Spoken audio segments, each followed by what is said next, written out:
recording it.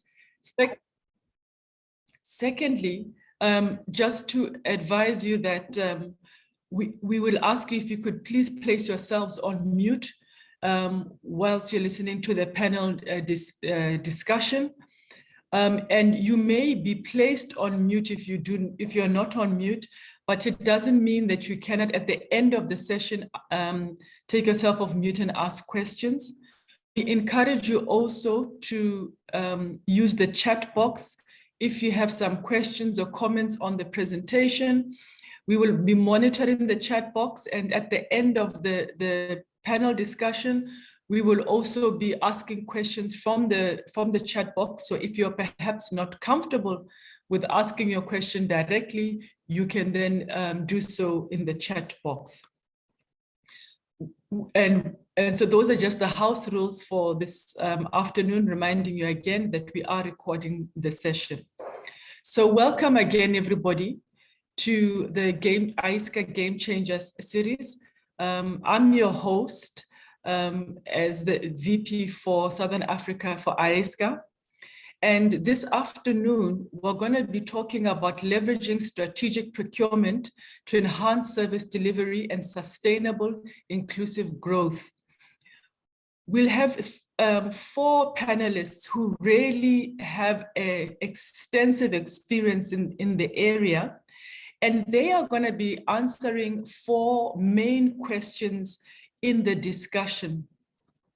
They're going to be looking at the issues of understanding what, why, and how of strategic procurement and its implications for inclusive growth and service delivery. We'll also be then challenging and asking the question of how can African governments leverage their strategic procurement to achieve economic transformation, inclusive growth, and competitiveness. And we'll be giving a perspective of national departments.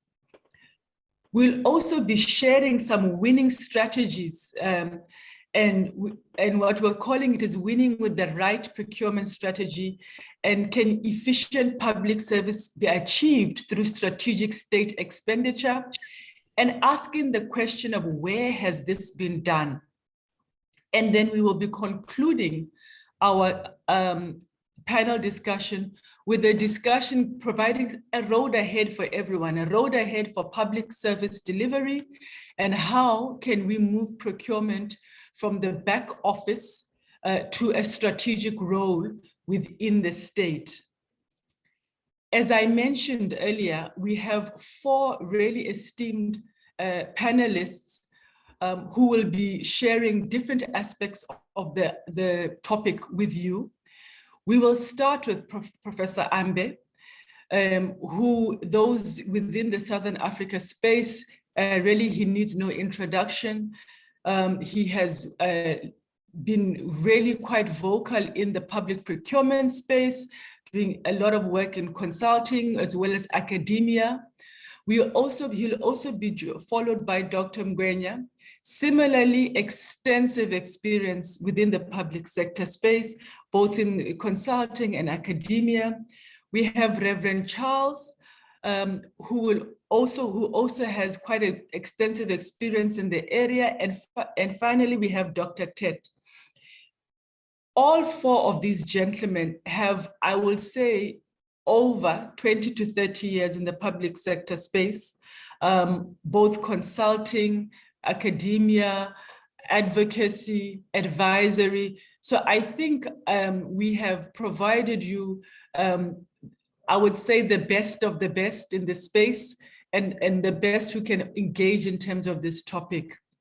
Without further ado, we will start with Professor Ambe, who's going to set the scene and take us into the full discussion for the afternoon. So welcome everybody, as well as welcome to the 4 gentlemen who will be on the panel. Thank you very much.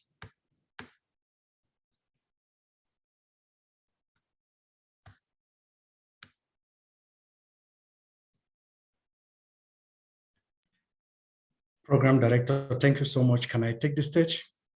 Yes, you can. Thank you. I'm now sharing the screen. Yeah, just a moment.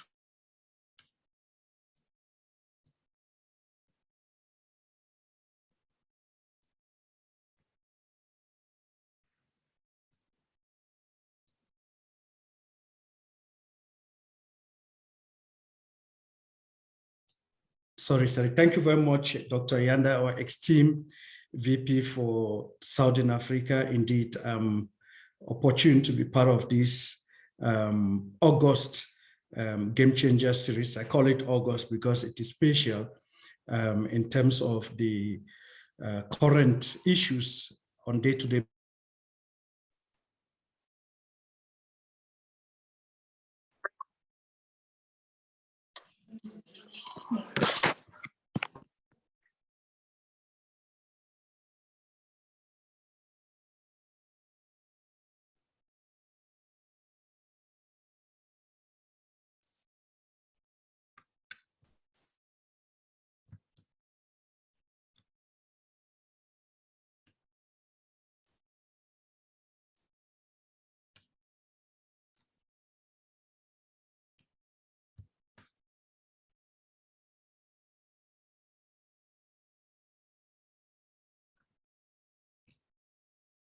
Good afternoon, everyone. I'm not sure if we have lost Professor Ambe, or is it just from my side?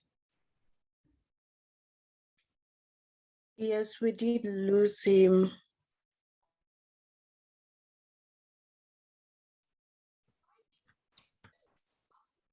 Okay, I have stopped sharing.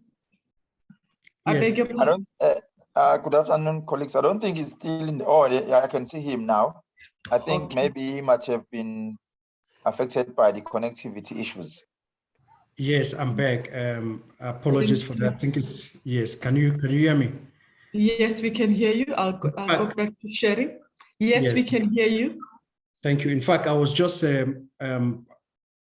thanking you for the opportunity and also thanking our esteemed audience, for making time to be. I was saying that this event is especially important because of the current dynamics and challenges that we're facing in the country and in the continent as a whole. You have already given a scope of what we're going to talk about on a high level, which is leveraging strategic procurement to enhance service delivery and inclusive growth. Colleagues, for my part, I'm just going to set the scene and I'm going to give a context on the question, understanding what and how of strategic procurement and its implications for inclusive growth, service delivery, and socioeconomic development. It is important that I note that, colleagues, that as we navigate the exit route of COVID-19 pandemic, which has greatly affected our lives and the supply chain, there continue to be concerns among us, SCM professionals, the suppliers, and our key stakeholders and our community on how we could be able to pursue procurement and supply chain management post-COVID-19. It is important also that we recognize that procurement has never played a more important role in bringing businesses, our communities together than it is today. In fact, what I can say is that COVID-19 have actually propelled the strategic importance of procurement and supply chain management as a strategic function within organization. Therefore, the key question that we'll be looking at today is how can we leverage our procurement buying power to transform our society to be able to make a difference?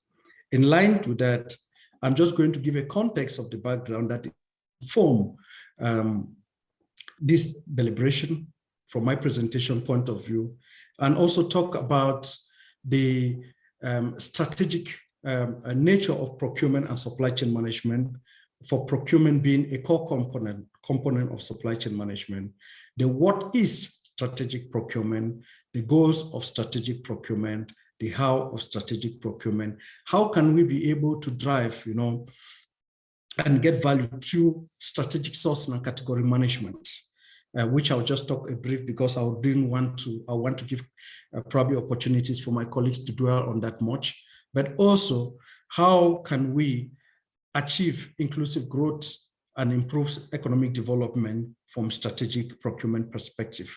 And then I'm going to set this in by opening up the stage for my colleagues to come in. Can we move further? So in that light, can we go to the next slide, please? As we all know, we have been challenged by COVID-19, which I call it that the continent and the world find itself at war. And we say the common enemy is COVID-19.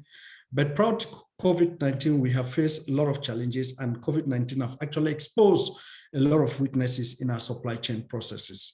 We find ourselves with challenges of slow economic growth, high unemployment rate, complexity and uncertainty in our business environment, rising commodity prices.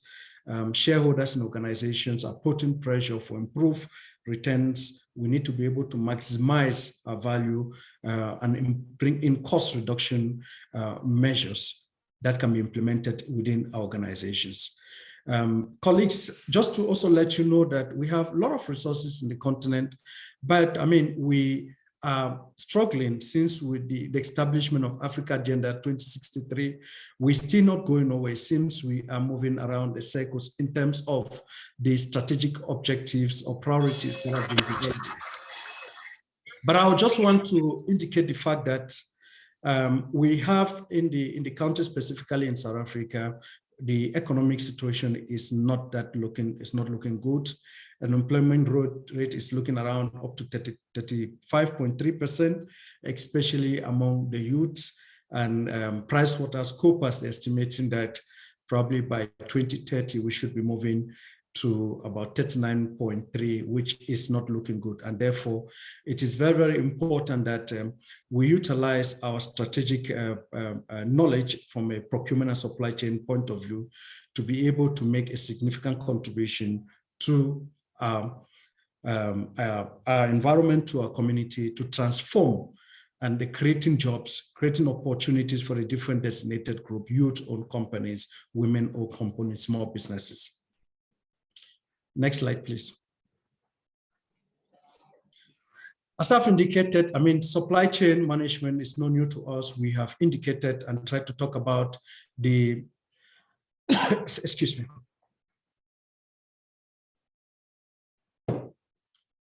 Thank you. About the strategic importance of a supply chain management. I've just indicated this framework indicating the various parts of the supply chain, how we see to it, the important component of the procurement and supply chain management, which can have the capabilities of advancing social objective, including utilizing to achieve economic imperative towards the generation of what we call employment, enhancing domestic manufacturing capabilities, fostering localization, job creation, inclusive priorities. And I just want to note that one of the key organizations in the world that have been driving the strategic nature of procurement, the Organization for Economic Cooperation and Development, estimates that we have public procurement spending globally amounts for over 15% GDP and over 1.3 trillion procurement spending. Colleagues, this is a lot, and if we utilize it effectively, it can be able to steer the economy, especially in Africa, where we are still battling to sustain job creations, economic growth, in line with the aspirations of Africa Agenda 2063. Procurement, if utilized strategically, can support efficient sourcing decision, localization, industrialization, effective implementation of the African Continental Free Trade Agreement, which in this particular time, to me, it's also a lot of challenge given the dynamics of the respective countries in the continent. However, that notwithstanding, I must say that we have often indicated that procurement and supply chain is being seen as a back office role. We have made a lot of contributions for the political leadership in various countries to understand the contribution of procurement and supply chain management to the economy, and therefore that procurement should be moved away from the back office. We have spoken a lot about that, and there's a need to be able to develop efficient and sound methodology for procurement that can be able to drive value and increase transparency, value for money, create jobs, and that. So the key question that I would like us to reflect in this particular session is that what strategic procurement really makes it so crucial for inclusive delivery. We've had a lot of stuff. I mean, we often said sometimes strategic procurement is the same as strategic sourcing. Different academics, different consultants have indicated that. But we need to be able to reflect in this particular session what it really means and how is it implemented within an organization. Next slide, please. I want to just take from Ignite Procurement. They have done a lot of work around strategic procurement, putting some good frameworks. And from a nutshell, we could be able to say strategic procurement is an organizational-wide process that aims to ensure the timely supply of goods and services in line with the aspirations of an organization, the goals within an organization. While doing that, we ensure that we reduce risk within the supply chain. It is a concept which is closely related to terms like we call strategic purchasing, strategic sourcing. But I wouldn't want to tell me that strategic procurement is strategic sourcing. It includes activities such as analyzing data, managing budget, researching, identifying, and selecting suppliers. In simple terms, and has been defined by Ignite Procurement, that we can say strategic procurement is a collective term used to encompass the different procurement processes that supports an organization's long-term development. In other words, you can reflect the different parties or stakeholders that are within your organizations that are involved within the supply chain, and that they need to be part of that process to be able to ensure that the long-term objective of the organization is being achieved. Therefore, strategic procurement is an activity that requires cooperations from all departments throughout the organization. We know that within an organization, procurement is the business management process which is used to source and manage external resources.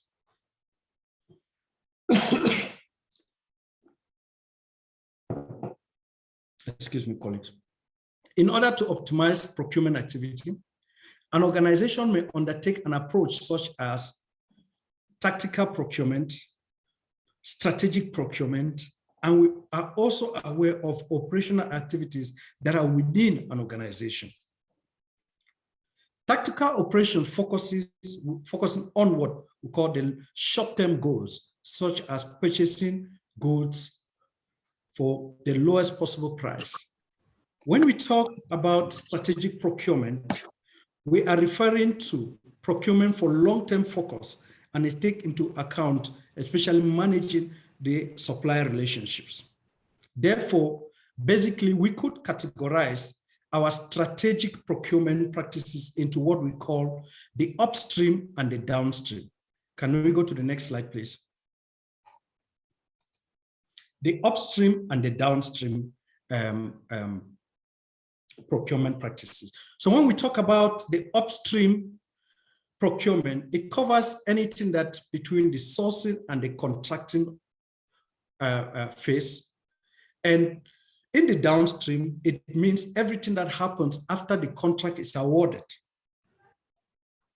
Colleagues, that said, every activity that occurs in the upstream process tends to impact the downstream significantly.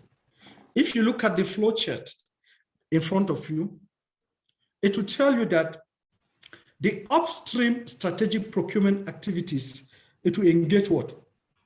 For us to be able to define the need and clearly articulate the specifications, we undergo a market analysis to understand the market. We engage in our category management processes. In our strategic sourcing process, we engage in contract management, or that leads to efficient supply management, which takes into now on the operational aspect of it, the order, the delivery, the receipt payment, quality management, and it continues thereafter.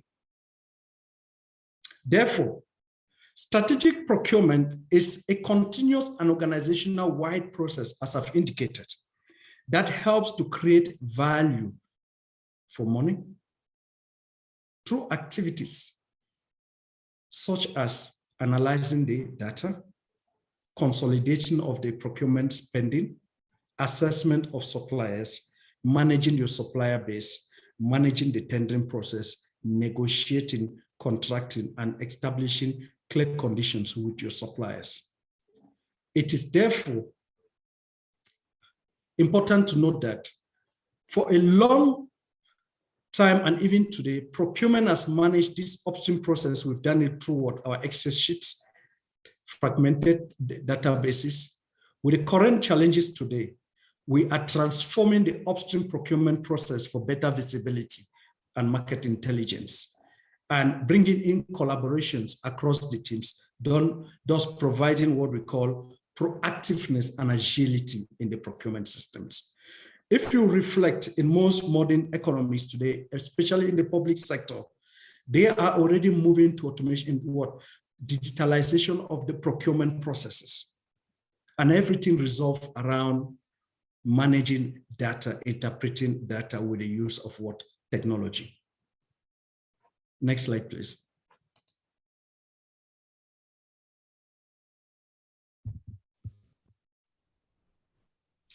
Some of the key goals of strategic procurement that relates to cost reduction, value for money, especially in the public sector, improve service delivery, achieving the long-term aspirations of government, risk management. We know that there are risks in every aspect of our procurement process, from inaccurate data, delays, errors, non-compliance, wrong specifications in tender processes that may deter strategic aspirations.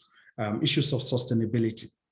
So these are all the key aspirations, but basically we say that once we engage in strategic procurement, we are looking from a long-term perspective. Next slide, please. Now, how do we engage in the strategic procurement process? We said organizations have undergone massive operational and strategic changes with strategic procurement to drive value, simplification, and they have tried to ease the process. Basically, from Ignite Procurement, they've been able to develop a framework on how organizations can be able to implement strategic procurement. Looking at, firstly, from the development of a procurement strategy, category management, strategic sourcing, contract management, supplier management, peer-to-peer process, being supported by digital solutions tools, and ensure that you have good processes governing and managing the entire process. So you have support structure. I just want to bring that when we talk about the strategic procurement process, it is not left to category management, strategic sourcing. It encompasses the entire process within the organizations where the different stakeholders are all involved. Next slide, please. Now, the key question we ask also now is that strategic procurement, how can it support inclusive growth? Just like in the private sector, the government institutions have been able to develop policies on strategic procurement to support long-term objectives, with long-term aspirations or strategy to drive economic aspects. You know very well that procurement by itself is not from a social perspective only. We have economic and environmental perspective that we need to be able to support. And in this research from OECD, I just want to indicate it has shown that the countries that have been able to develop strategic procurement policies to drive different strategic objectives of the organization, from green perspective to innovation in the procurement processes. They have developed policies in supporting SMMEs. They have developed policies to ensure that they have responsible business conduct. They have developed policies in order to support women-owned businesses. You know, we have a court case around the 2017 preferential procurement policies. But I think there is nothing wrong in shaping your procurement and having strategy to be able to drive different aspirations of the government. I want to relate you here to some of the countries that have been able to develop policies around that. We have, for example, in USA, we have Sweden, we have New Zealand, we have Kenya, we have Zimbabwe. In America even, they have a policy that supports acquisition and contracting that relates to what we call historical underutilized businesses. Next slide, please. And as we engage and develop understanding on strategic procurement, colleagues, it is important that we acknowledge that we have some challenges that are impacting on us. For example, a lack of understanding of the benefit of sustainable procurement. We have issues around skills. We have many times we've talked about the influence of political leadership. We also have talked about issues of shared vision, especially with top management. If the top management, they do not share the vision of the procurement and supply chain professionals to execute this objective becomes a challenge. We've talked about risks of corruptions, on ethical practices, governance issues, lack of leadership, the problem of skills and capabilities, which often translate to the fact that we do not have clear specifications or terms of references. Colleagues, time and again, we do develop specifications or terms of reference. When they go out, they are being cancelled. So those are some of the internal dynamics that we do face. But I'm sure my colleagues will be, by the time we end this session, will be guiding us on the way forward, how we could be able to foster efficient strategic procurement practices. Next slide, please. Yeah. Program director, I don't know what I'm still within time, but I look at the time, I think I've taken more than it was required. But what I would like to say in conclusion is that it is very, very important that we devise the relevant strategy and best practices to enforce strategic procurement within our organization.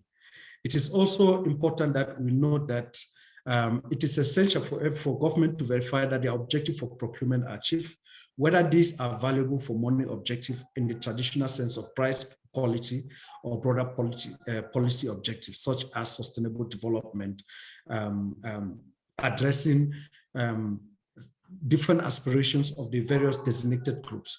But I just want to leave there and to say, in light of setting the scene on establishing the what and how of strategic procurement, we would then be have the following questions that will be answered by my peers.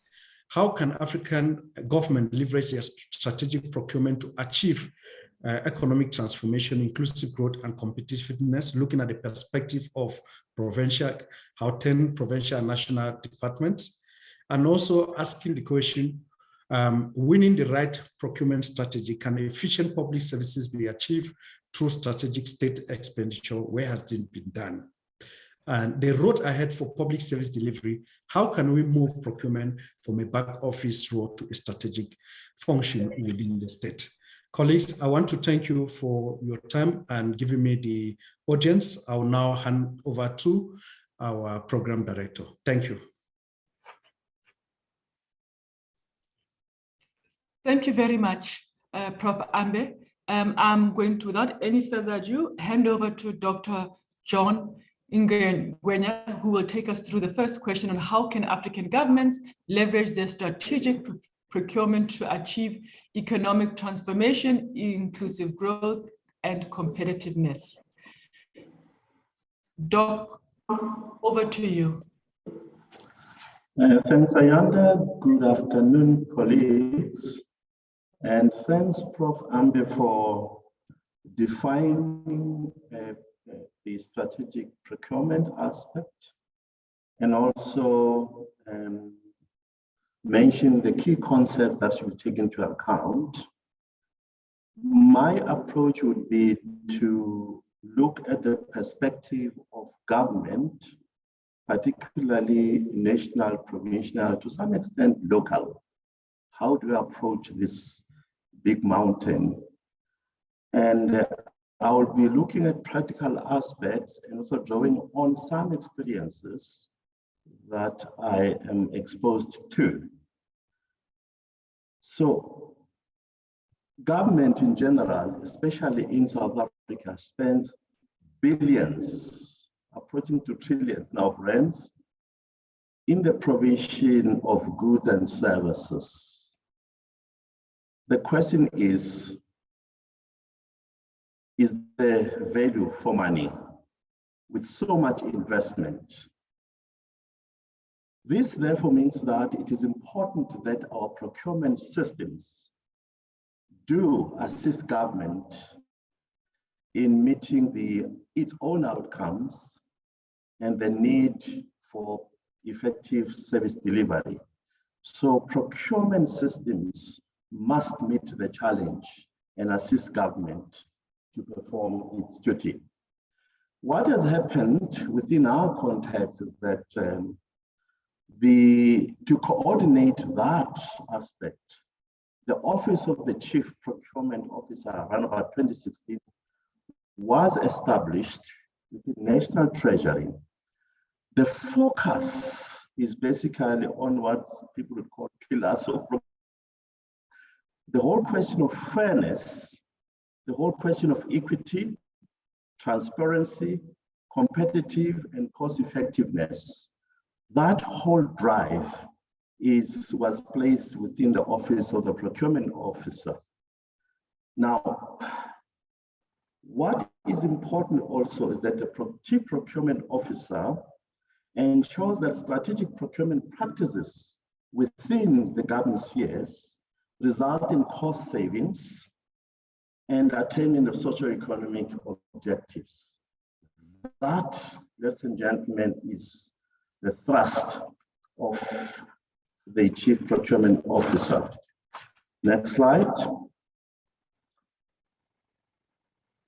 The next slide, and yes. The strategic procurement within the public sector is now, as Prof. Ambe intimated, beginning to incorporate some of the techniques from the private sector with a view to improving quality service delivery and also driving value for money. So we are no longer operating a silo government, but best practice within the public sector is also now, or those are incorporated. Hence the whole question of strategic sourcing.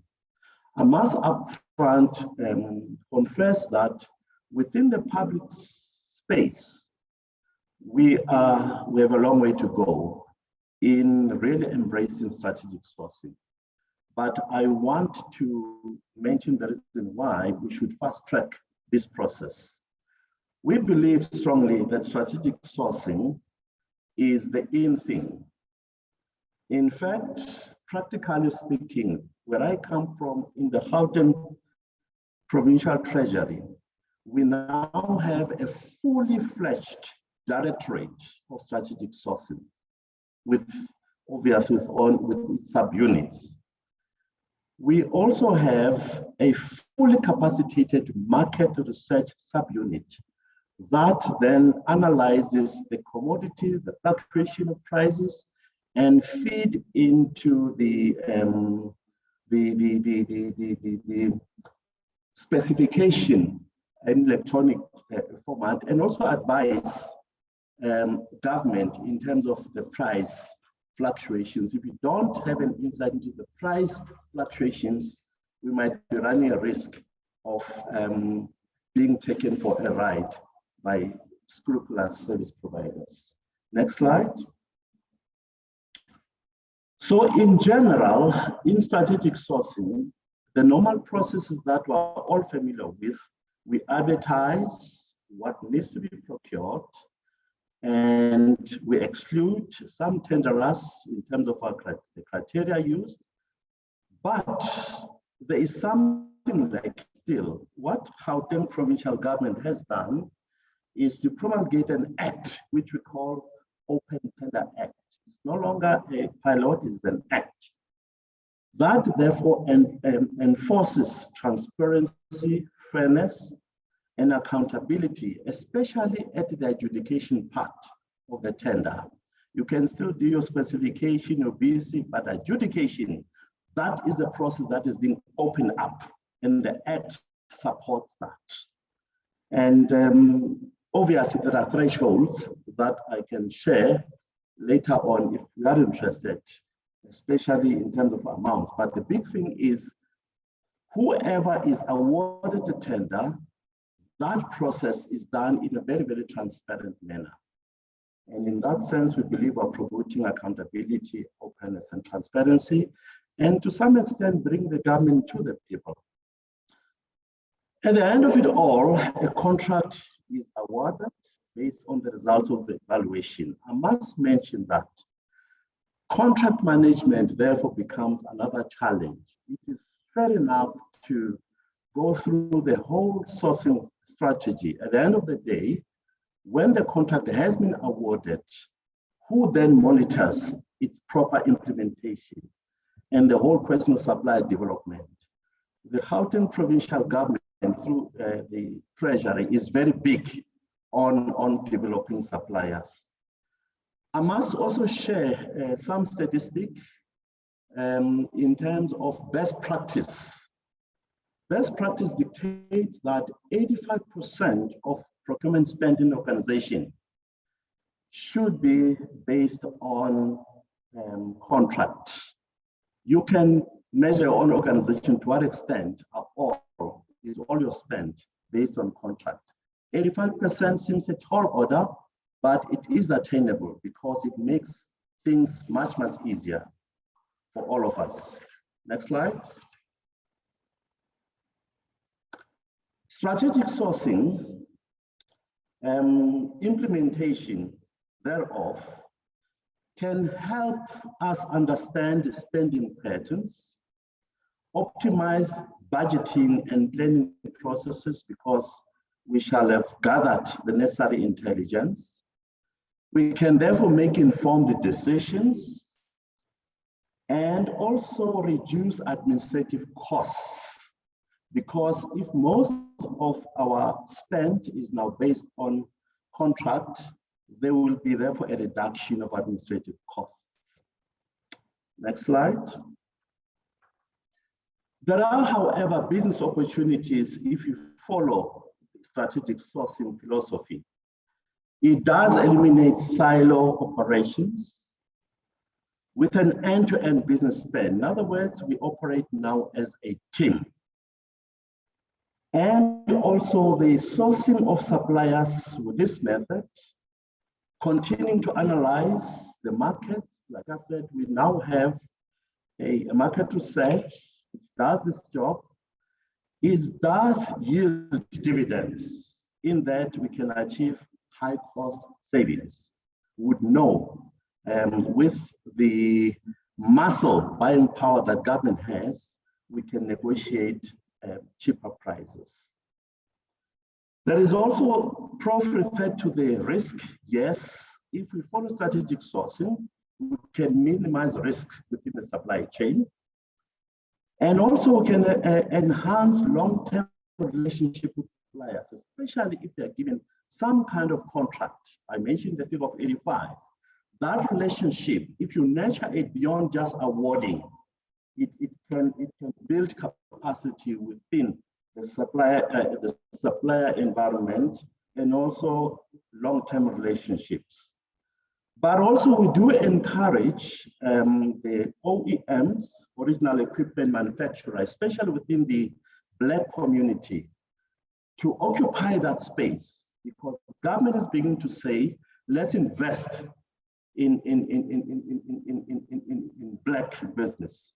And we find ourselves wanting because there is a short supply of OEMs.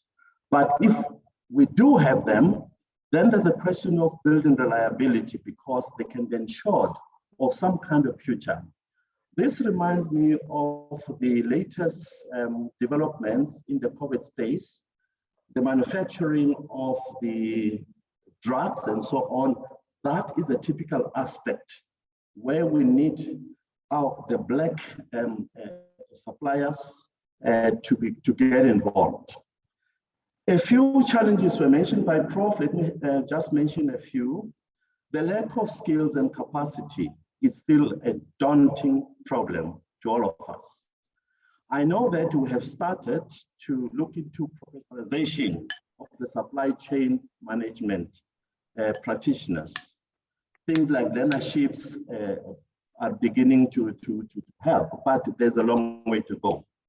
There's a question of non-compliance of the very prescripts that are prescribed by National Treasury and PFMA. The poor value for money thing, the fraud and corruption, I need not say more because newspapers are full of those things.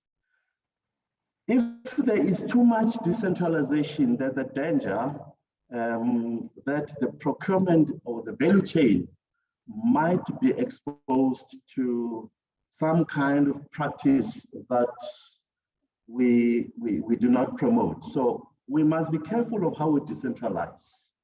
There must be capacity, there must be controls in place. Then there's a very important aspect, limited, no post-contract management and supplier relationship. We award a tender, at the end of it all, we do not walk through the budding supplier to mature and to make sure that they do not come back and join the queue for another tender. We do not support them.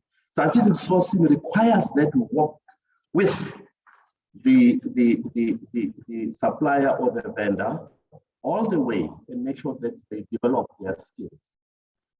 There are different ways of achieving a change in the procurement, public procurement to strategic sourcing, like leverage the state buying power. There's lots of money in the state, trillions and billions. But if we can combine those and make sure that we negotiate better deals, we can go a long way.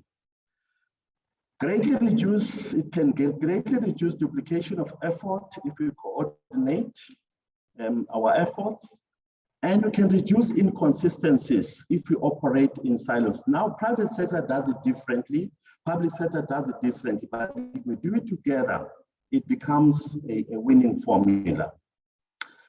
If we look at things like the broadband and software licenses, if we could have a common approach, how to negotiate the price tags that are attached to those things, we can go a long way. At the moment, local government does its own thing, provincial and national do their own thing. There seems to be no synergy in the whole thing. Now, strategic sourcing says, let's get together, no silos, let's realize value. And what is most important is that there should be a standardization of specification. There's a talk of electronic specification register. In my environment, we started doing that, but it is work in progress. Imagine if you want to order any IT equipment or anything whatsoever, you press a button, voila, there's a specification, and all government or all entities have access to that.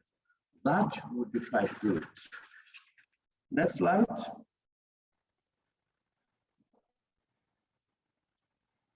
Government efficiency by providing information on government spending would be quite useful. We can create expertise amongst the purchasing officials if we then make them share experiences, work together for a common good. We can improve vendor performance, like I said, beyond the awarding of tender, the contract management part of it, certainly lacking, we need to reinforce. And strategic sourcing says we should do that. The performance management systems, they really talk to the vendor. Where I am, we have a unit that almost on a daily basis goes out there to communities to educate them about government services and how they can access the tenders or opportunities. But we are wary of dependency syndrome. That is, you are awarded a tender. Once the tender has run its course, you come back and join the queue. We do not want that. We want to see new tenders. We want to see new businesses. We want to see a dent in the youth unemployment, that sort of thing. Now, just to summarize what I've been saying, in the traditional sense, in the procurement, what we do see is that we do the day-to-day activities. We initiate a project, we gather information very, very scantily. You specify the requirements, you develop the strategy, but there isn't much time spent there. There's no level of effort is very minimal. The biggest activity is at the point of now we are the bidding process, the tender, BCs, and so on. That is where we spend lots of effort. And beyond that, we relax again. We relax again. Then we'll see the tenderers along the lines. So we do not spend much time before the bidding process and after the bidding process. That is the status quo. What are we proposing in the strategic approach is that, next slide, we have to spend a lot of time before the bidding process. The next slide. So value add, next slide again. Value add must happen at the beginning. Yes, this one. We must spend a lot of time on the gathering of information, on making sure that we have analysts who understand the market, the price fluctuations, the commodities, what is happening out there. We need to make sure that our specifications are up to date and they are accessible. Then we can spend a bit of time on the developing our strategy, the bidding process. Then again, we need to negotiate the award based on informed data that we shall have gathered. We've got to manage the contract. Contract management, if I had my way, should be the in thing again. We pay lip service to contract management, and let alone reviewing of the entire process. We seem to be lacking there. So what am I saying? Before and after awarding a contract, that is very important. Then the next slide, I get to the end.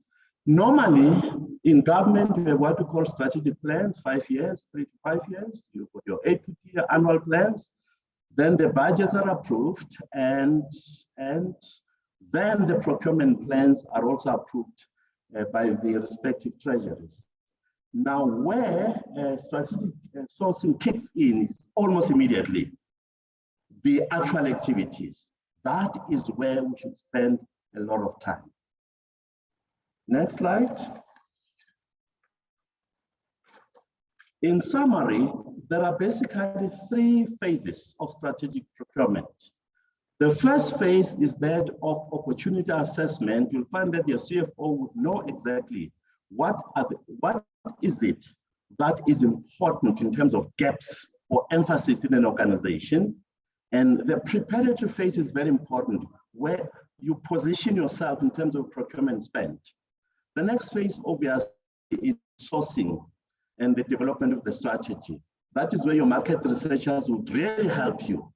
And the last phase is basically the 3 phases there: the market engagement, your RFP processes, your RFQs, and so on, evaluation, award, the tender system.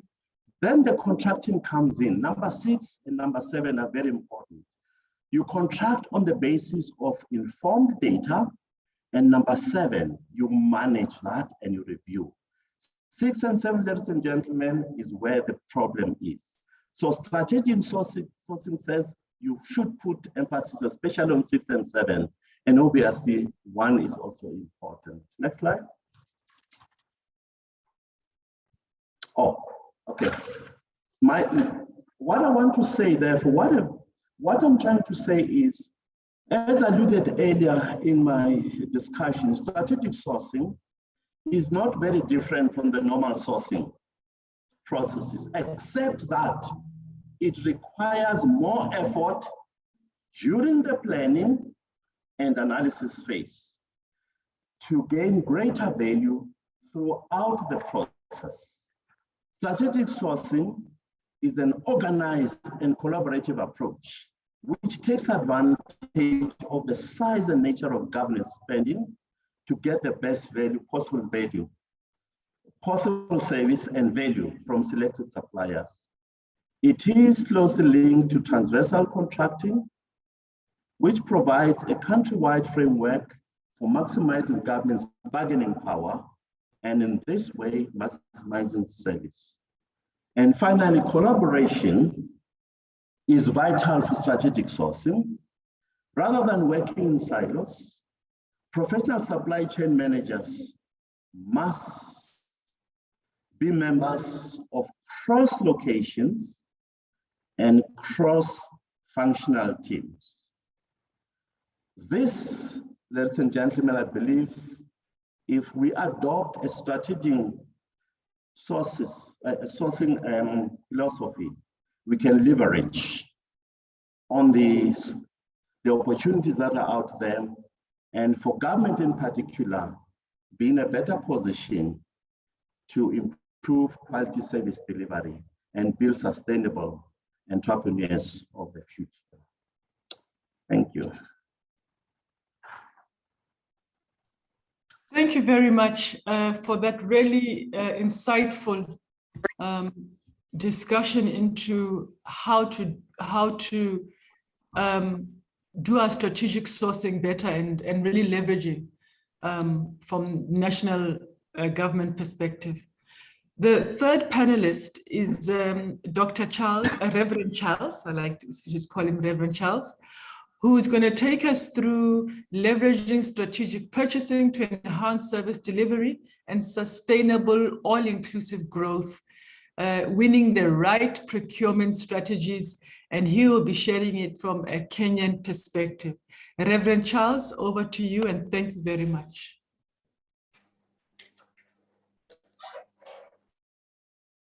Yes, I don't know, is anybody seeing me? No? Yes, we can see you and we can hear you. Thank you.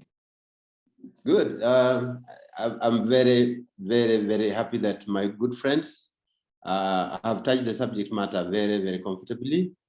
And I want also to appreciate that we have among ourselves those who are learning from us. I remember there are 3 or 4 people who are studying supply chain management, and they wanted to see, hear from just from what we know, not from the books. And I think this is a good chance for us to put things together. So I'm going to talk about the winning the right procurement strategies, especially the Kenyan style, Kenyan way or approach. So let us start from there and go to the next slide then.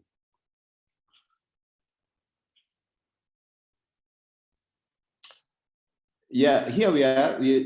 When we talk about supply chain management, it's a discipline anyway. It is having these connectivities for upstream, like Professor said, the upstream, which is gives us the inputs and then also connects with the operations and also the production processes. But obviously there are 3 concerns therein, which is the quality, cost, and timeliness of the inputs, especially, and also along way the processes and outputs which are obviously required. And this mostly touch on the value chain systems. If you don't know what you are doing, then obviously you are really not happy, not creating good environment to be understood or to be appreciated by your customers. And all of us in supply chain management, quality is key, cost is also there, but timeliness, as my colleagues have said, is very important. But the whole idea of having the distinct sub-functions in supply chain for procurement, how their goods are kept together, how they're distributed, is very unique, especially in supply chain management, where we could approach this on an aspect of total supply chain system. But because of what we need to provide, sometimes we create these silos as has been mentioned, and concentrate so much, and then we forget about the totality of supply chain management. So therefore, before the production is done and other processes, there should be acknowledgement that procurement plans plays a big and very important role, as has been said before. And so those activities in procurement and through the purchasing must be properly coordinated, as had been mentioned, and must be also related in terms of the understanding. And I like the point that last my friend has said about the being on the cross-functional teams, especially when you talk about integrativeness. Right now is the approach we have, even from the ASCA point of view. Want not to be misunderstood, want to be appreciated, want to be complimented. We don't want to be at the back, at back office anymore, but want to be also the decision-making table. That's why we are talking about strategic management. Next slide, please. There are these hypothetical considerations which we have highlighted. Our topic suggests that there's a delivery of customer value through procurement and strategic sourcing as organizations which create suitability of supply chain networks. So there are some of the hypothetical considerations which we can consider. One being that we need to have strategic purchasing well placed and well understood. And so being based on well-planned and decisional sourcing strategies. They are not just there by word, but also it must be properly placed in the decision-making elements. One is that one is very important. The next one is also understanding the service delivery, the performance-based management through procurement. Procurement is the forefront. And so we want to see when you are promising, when you are performing, what are we relating to? So for us in supply chain management at this level, we talk about performance-based management. You are assigning the activities which are achievable, which are smart, and therefore it's not a question of I didn't know, but I didn't do. So I didn't do is worse than I didn't know. It's much softer than I didn't know. But so we have to know so that we don't give an excuse that we couldn't do it. Because if we are not there, then this competence that has been mentioned is a key thing for us.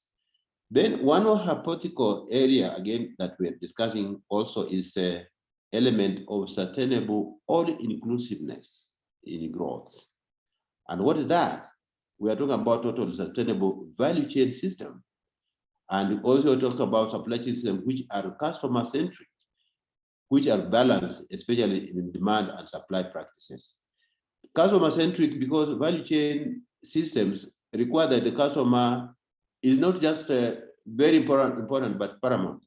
We cannot exist without knowing who our customers are, because they are more knowledgeable now. They are becoming more aware of what they look for and how they are supposed to be served. I remember making somebody who knows something me well and say, how did you know? But then I saw him not doing the right thing.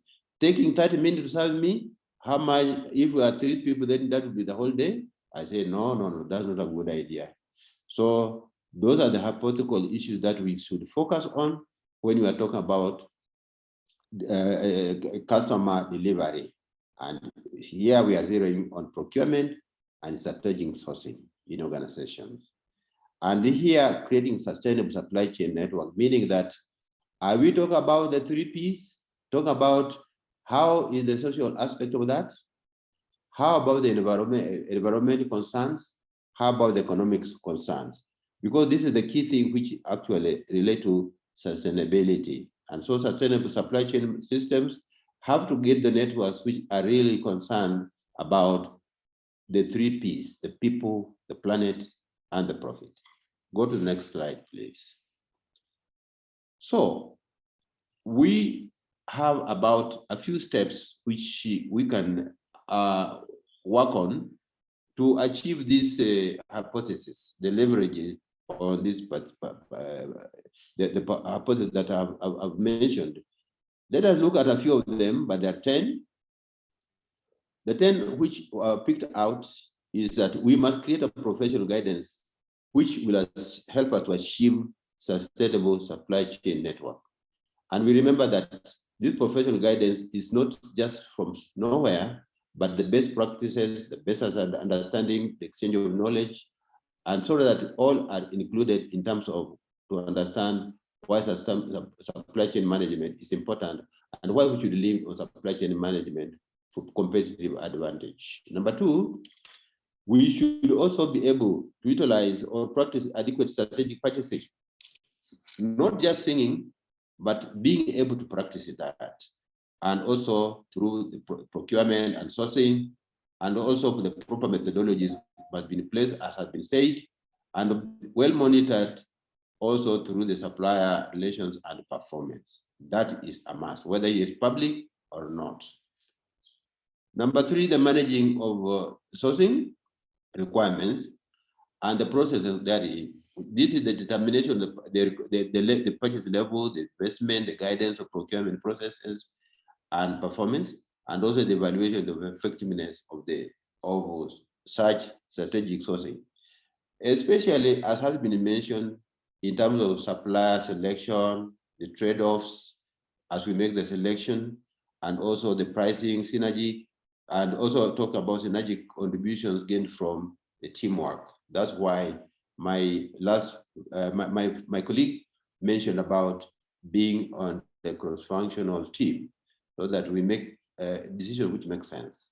Number four, we need to have strategic sourcing and customer, which also bring the customer value, which are really tying together.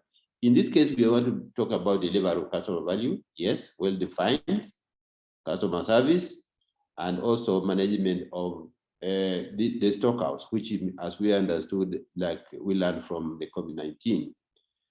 But sometimes we don't understand the value chain creation also. And this is also very important because it creates identification of customer needs and definition of customer service objectives, and also talk about the cost or costing of benefits to balance off. And then thereabout, which will be setting priorities and setting the standards. So number four talks about much more about the elements of strategic sourcing as it relates to customer value. Go to the next slide, please. The fifth one, you should be understanding the buyer-supplier relationship. This is important because it impacts on, especially in terms of single sourcing and management of strategic sourcing decisions. We can be leaning towards one supplier who will understand much more, and then that relationship is very important so that we can actually not be accused of, as everybody else accused the procurement guys, that they have really been choosing, only from one source, and yet they understood how that one can give them a better leverage. Number six, we should also be able to create sustainable and environmental compliance, as I've said before. And in so doing, we should be insisting on greener manufacturing processes. And we consider greener supply chain networks. So, and then we understand and create green strategic sourcing processes also. Also, thereabout, we are going to create then competitive advantage through collaborative, sustainable goals and follow up to the cooperative social responsibility elements. This is important because this is the new thinking. Greener supply chains are helping us to identify if we are going to sustain our planet and make sure that we are talking from the same table or same language in terms of sustainable developments, or I'm sorry, the sustainable management of our climate, of our planet. Number seven, we should be able to develop time-based management, not wasting time waiting forever, and yet this will come through if we manage supply lead times. Supply lead times is what my colleague was talking about in contract management. Contract administration is easy to do, giving out the contracts, but how to follow them up and get the results is another one. So the lead time is a very challenging thing because it's the T in the QCT, quality, cost, and time. T is always a very big challenge because it's always evasive, it's dynamic, it is perishable. You don't hold time somewhere in a wardrobe and give it out. It goes forever. So in there, we also can manage the quantities, deliveries based on factual lead time then. Therefore, that will help us also to eliminate wastes through long time waiting, and we streamline the flow, and also to ensure that operationally we are effective. Number 8 is we need also to leverage in terms of visibility, which is customer centric and which therefore is demand driven. We use big data analysis, as my other colleagues have said. We have to analyze our data correctly, and so that we can create a possible and visibility properly managed, so that there are no variability. Instead, we can be able to manage what is not within our control, and give proper, something which I call myself is a proper promise-based management. You promise what you can afford or which you can manage. And therefore also, this happens in terms of where are our inbound logistics? What do they do? What is coming in? Can we manage our data through the cloud-based supplies networks? Yes. Sometimes this paperwork and this technology we have been talking about, one of my friends will talk about how about the technology. We see the technology, yes, but sometimes those are not able to sustain us. When they break down, the system broke down and things also went down. We had as if elections were also things to do with supply chain management, then some of the elections we have had with life have been misled, has been mismanaged because of the breakdown of the systems. Go to the next one. The number 9 is understanding of supply chain risk profile. What is it that will impinge on our performance? We can do that by managing the supplier risks if we understand what the risks are. And so we can create innovations which can reduce those threats, and also build on internal risk profiles which we understand, and manage the total supply chain risks. Because from the internal, and we can relate to the upstream supply chain, and therefore we can manage the downstream supply chain where we have the base of our vendors very comfortably. If we don't know what's coming in, how it's coming in, and we don't have anything to relate to, then our vendors will be misjudging us, will be, yeah, yes. Number 10 is to ensure that we understand supply chain network. We have to do that analysis based on the 4 R's. We want to see how responsive we are. Responsiveness. Are we reliable? Reliability is a question. Resilience. Can we get through to tomorrow instead of backing off today? Resilience. And then we manage our relationships. Those are the steps which we can leverage on, because when we are responsive, then we have the capability, competence. When reliable, then we know that our records and data is correct.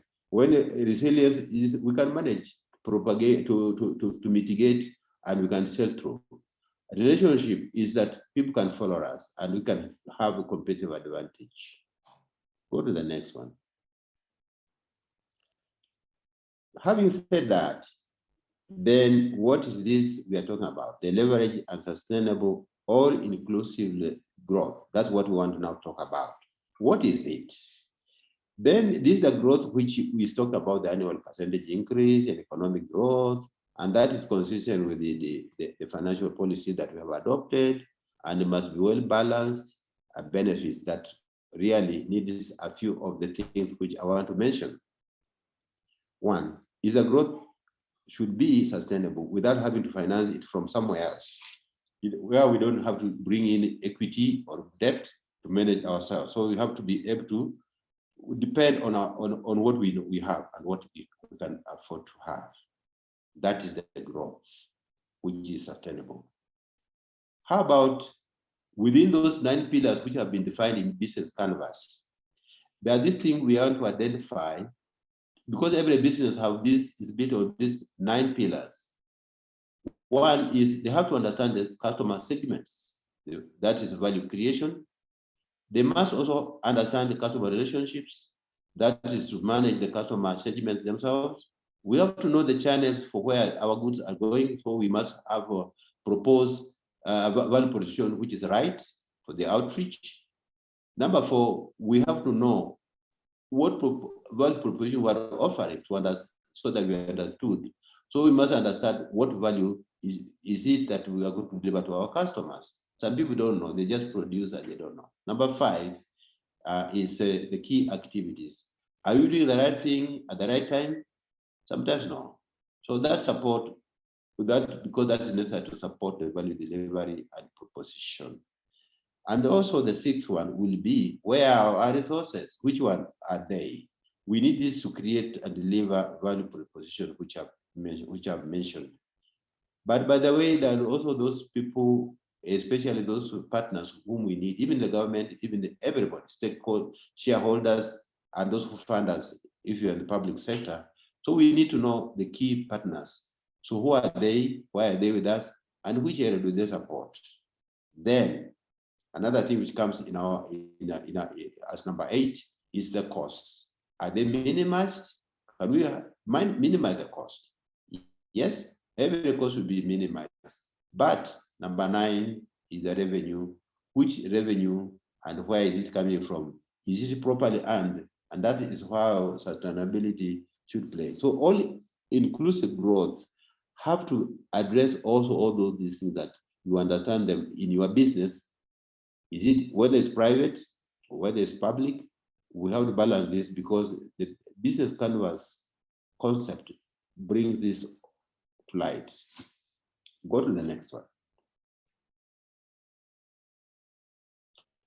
So, what is this winning the right procurement strategies? What is it all about? Leverage is the use of opportunities or something to maximum advantage. That's the word leverage. That's what it means. In Kenya, we have achieved this in the following ways. 1, we have used the public-private sector partnerships. The government is not sitting ordering things to be taken to this or that. They go to the ground and also now be partners with the public. Do you know that in Kenya we have devolved systems? So when the national government has given, they have identified what they can do from the national point of view, where the treasury is sitting.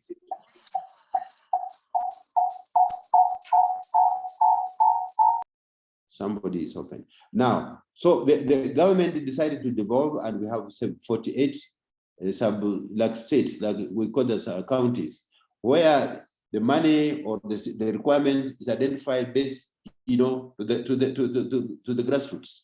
So the public-private sector partnership, the 3 Ps, is what the government of Kenya has adopted, and it's working very well for us.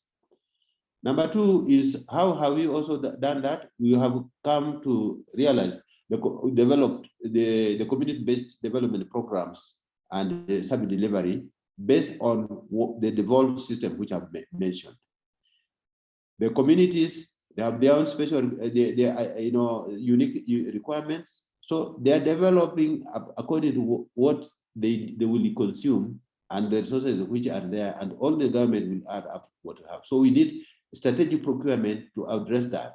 We don't want things to be done and heaped on them, and yet they're the decision makers. Another part of how the government, or how we in Kenya we have managed to go about this, is the micro, small, and medium enterprise groupings. The government was having so many ministries: Ministry of Industry, Ministry of Trade, Ministry of Cooperatives, Ministry.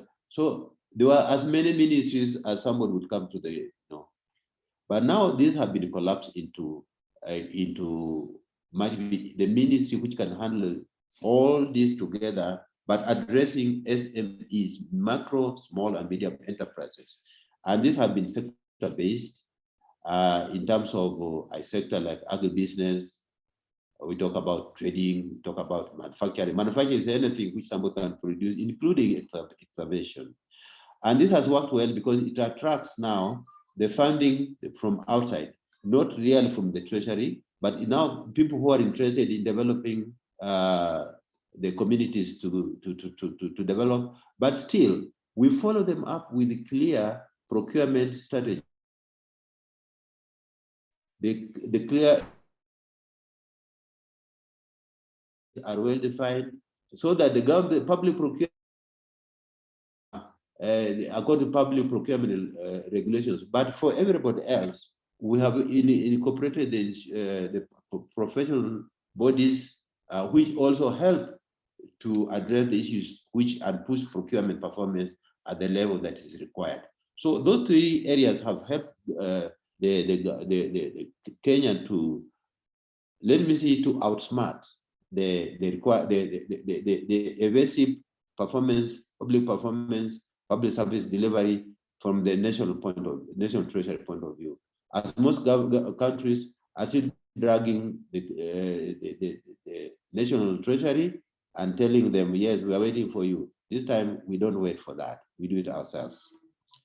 And so, why is the reasons for Kenya? Why did Kenya succeed anyway? It has been a joint collaboration among the treasury and another body which the treasury now also let it loose. It was only oversight for the public procurement, is Public Procurement Review Authority, which now is also helping other, like those county-based programs, and also they have oversight to advise, play an advisory role to other entities that might need them. We also have county governments who are responsible for their own things, and also through their own small parliaments. I would say the assemblies are there called. But of importance is the professional body, which is called Kenya Institute of Supply Management. This also, all of them, they ensure that there's enough competence, as has been said. We are not training people to become public procurement people. We are training people to become procurement people for everybody. They can walk out of the government offices and start working with the Coca-Cola company because the things look the same. And we don't have to tag everybody based on only a requirement for public sector and not the other one. So that's how the government, how we have achieved the strategic purchasing initiatives. Next one. Now, I want to summarize what we have been talking about. And what I've been talking about is the leveraging strategic purchasing, or which is also procurement, to enhance service delivery and sustainable, all-inclusive growth. And this contributes to the following. One, if we want to leverage very well to this, and we make sure that we attain all-inclusive, sustainable growth, then this will contribute to the following 4 areas. One, it will create good value chain management system, and which will recognize customer needs and participation. Because, as I said before, we work backwards. What the customers need, even at devolved systems from the public sector, we start with the customer there, which is a particular county, and work backward to see who's going to help us to fund them and the needs of the country on that particular area. Another one is, this aspect helps organizations to boldly practice what I called before promise-based management, because you can promise only what you have. And that is a new concept, but it has been there for some time. Number 3, if this aspect is followed very well, then it will promote adoption of analytics in total supply chain management. Analytics here is that the figures which make sense, the figures which are not cooked. So it means that we are going to be realistic, we are going to be appreciated in terms of performance, in terms of competence, in terms of even making decisions. So total supply chain management will be adopted just because we need to leverage on strategic purchasing. The fourth one, which is talking about the sustainability, it is an enactment from the Bible. When Jesus Christ said in Matthew chapter 7, I'm sorry if somebody will not be happy with this one, and I think all of us could be Christians here. It is said like this: do unto others as you like them do unto you. If you do that, it means that you are not just being sympathetic, you are going to be empathetic. You cannot destroy what you want to see tomorrow, your grandchildren, and even the government itself seeing its population for tomorrow.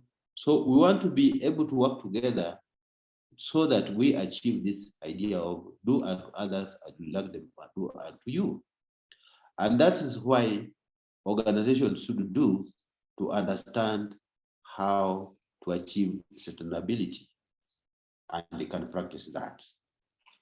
And my dear colleagues, that's how we have been doing it in Kenya. Thank you very much. Thank you very much, Reverend Charles. I will also not take time and immediately hand over to Dr. Ted, who will be taking us through the road ahead for public service delivery. Thank you.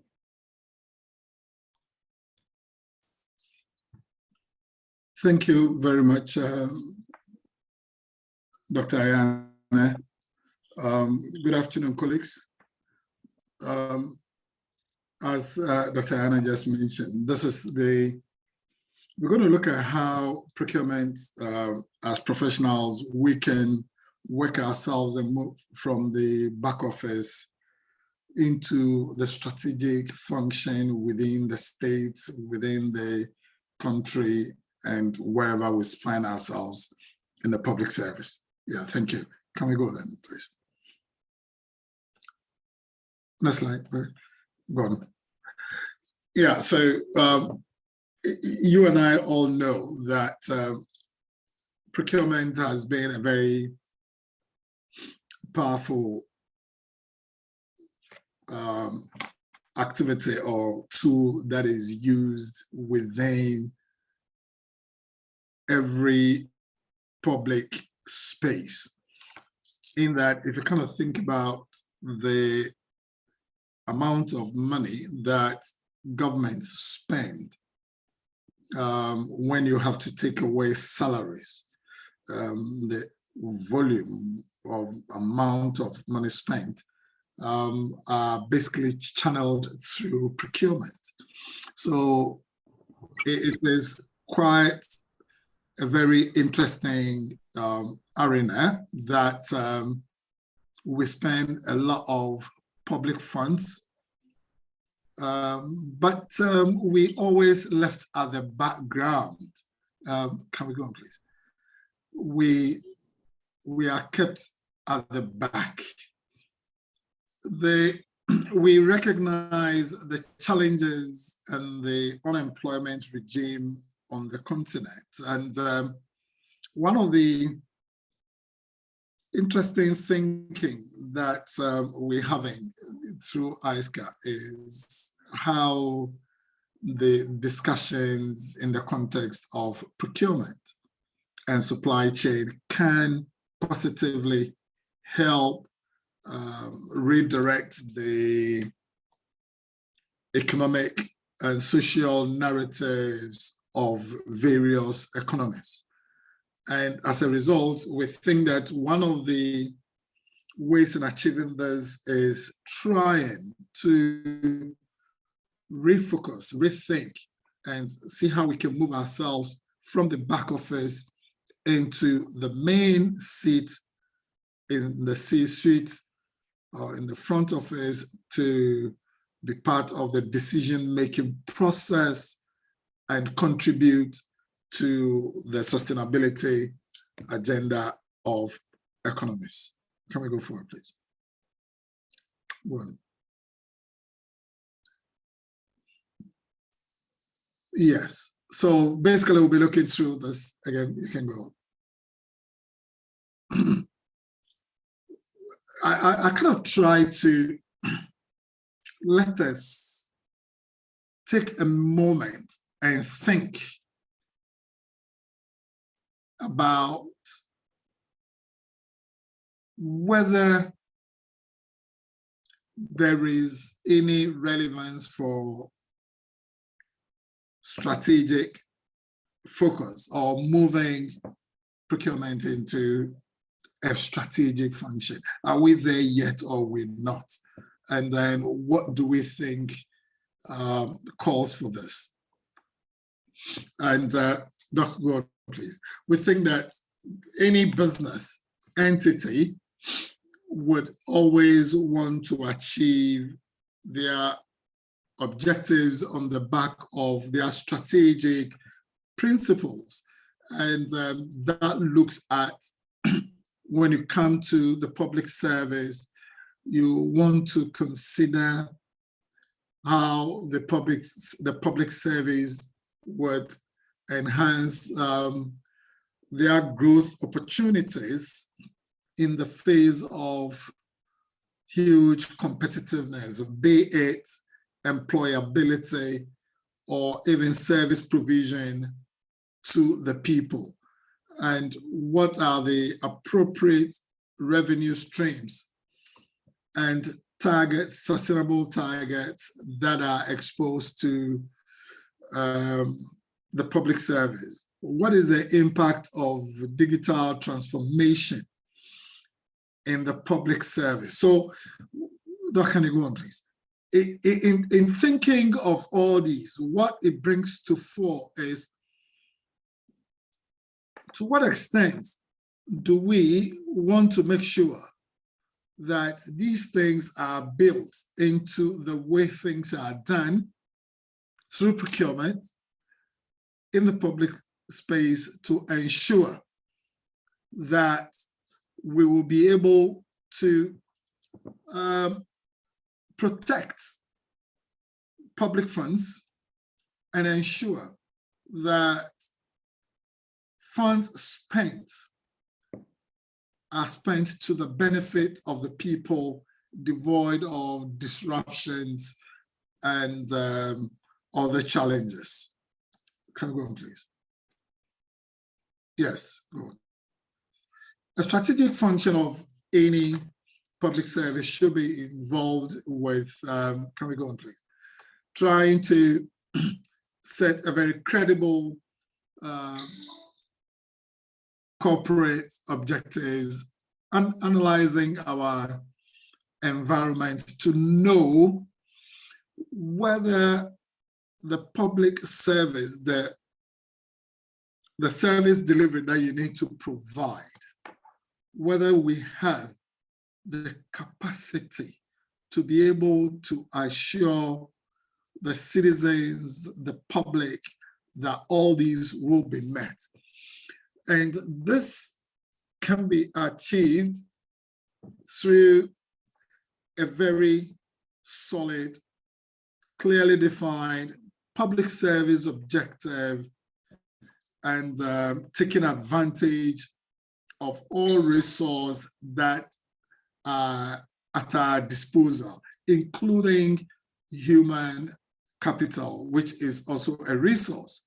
And that is when we're able to harness this, then we will be looking at trying to achieve high levels of strategic positioning in the organization. Can we go on, please?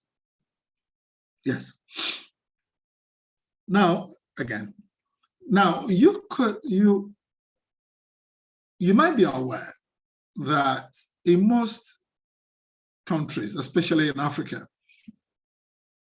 we have national procurement laws. Each country, almost every country has one. And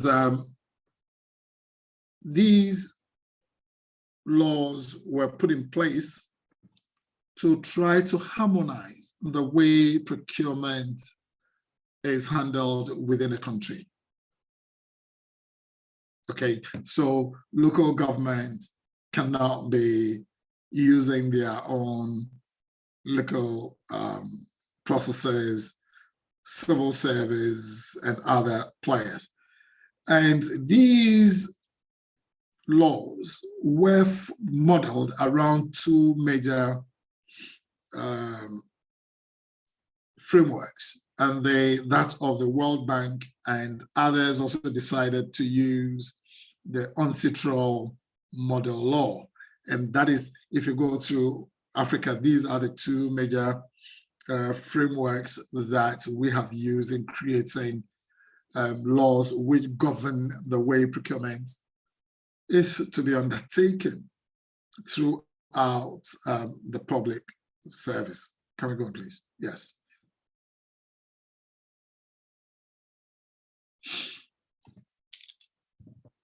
Now, you think about this.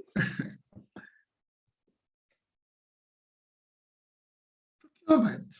If you in my previous life, I was I worked as the chief procurement officer and was responsible for government chief procurement officer. So I was responsible for 26 ministries and 14 major departments. And when I joined, one of the first things I saw was that we had colleagues who are identified as supplies and stores officers. What it simply means is they've been resigned to the back, and when it gets to procurement issues, determinations, they are not brought into it at all. Now, ministers, director generals then decided to use procurement consultants who were hired to come in specifically to manage donor-funded projects. Now, this, instead of this as waking up, rising up, and challenging what the system is that is speaking up, we became so comfortable, and we love being called supply officers. We love being called stores officers. So after all, if you're there, you're not having any problem. There isn't much work to do. Just sit at the back. When they need anything, they come to you. And I saw that there was a huge opportunity to help colleagues grow, but then it was not tapped into. And as a result, when there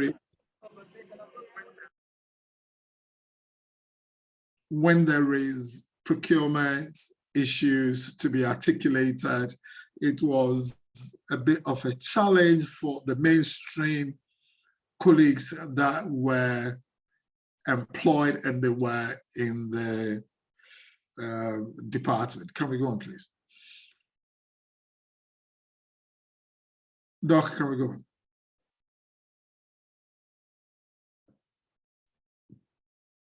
Okay.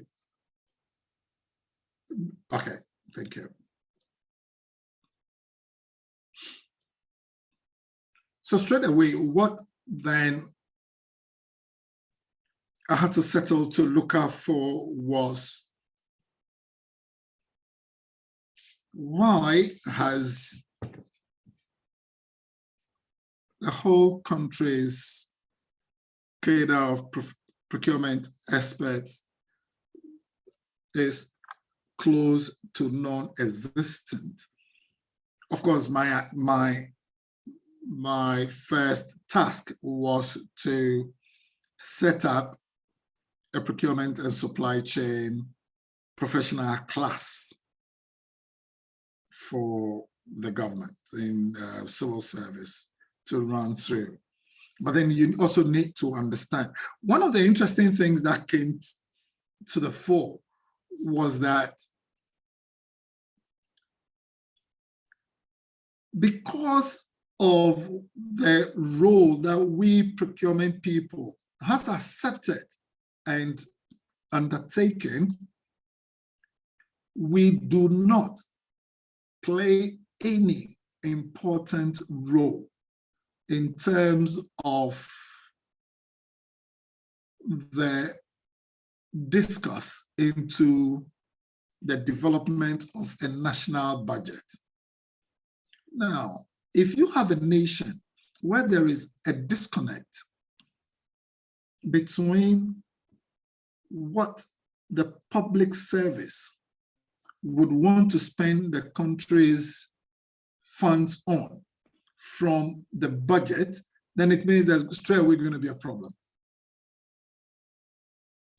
Because for a budget to be approved, it should have a linkage. The amount of money in the budget that is expected to be spent on contracting and everything should already be captured and be defended by the procurement experts in order to incorporate them into the national budget in its totality.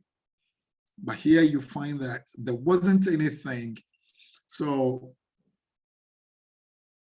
budgets were read, and what happens is that when the government gives its assent on the budget, ministries, departments are allotted whatever should be given to them. Straight away, there's going to be a problem. Either you might be giving them far in excess of what they might need, or you might give them what would not be sufficient. If you give them what is not sufficient, how are they going to achieve the public good? Is this blame to go to the government? I thought no. I thought procurement needs to sit back and rethink. And these are some of the things that kept us at the back office. Now, you also saw that if you go through various national procurement laws, what you will find is that we have tender committees that vet procurement activities. Now, the chief procurement officer, whose responsibility it is to develop and submit procurement cases to these vetting committees, ends up to be the secretary to the committee. Now, who then is to submit the chief procurement officers? I'm using chief procurement officer for the heads of procurement in the various institutions. Who is then responsible to go defend your procurement requirements before the committee? And if you have a head of procurement whose requirement is coming to a committee and he sits there as a secretary, even if he doesn't have a right to vote, she is sitting there to take minutes and would always want to influence whatever is going on. It doesn't look right. And the fact that you sit down there as a secretary, to not demeaning the role of a secretary, but when it's not a secretary, it's a note taker. If you are the head of procurement and all you can do in the committee is being used to take notes, then they think that your best place is to be at the back office. And over the period, we have accepted it and we are comfortable with that. Yes, please.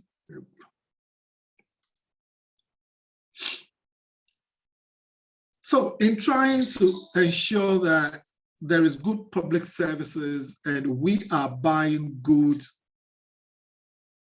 in order to accomplish the government's mission, that we should be able to buy timely, we should be able to buy economical, And it should be in a very efficient manner to be able to meet and achieve these targets. Now, one of the things you see happening is when you are able to create an economic environment and you have a very efficient space with a very timely acquisition, you end up making savings, which then hits back onto the government purse. Now, you can talk about the savings from when you have your estimated sums of budget that you will be spending. So if you then go onto the market and you're able to run faster, go have a very efficient process, and you're able to buy cheaper than what is supposed to be of equal or better quality, then you're making savings against the estimated sums that were projected for the period. Let's go on, Doc.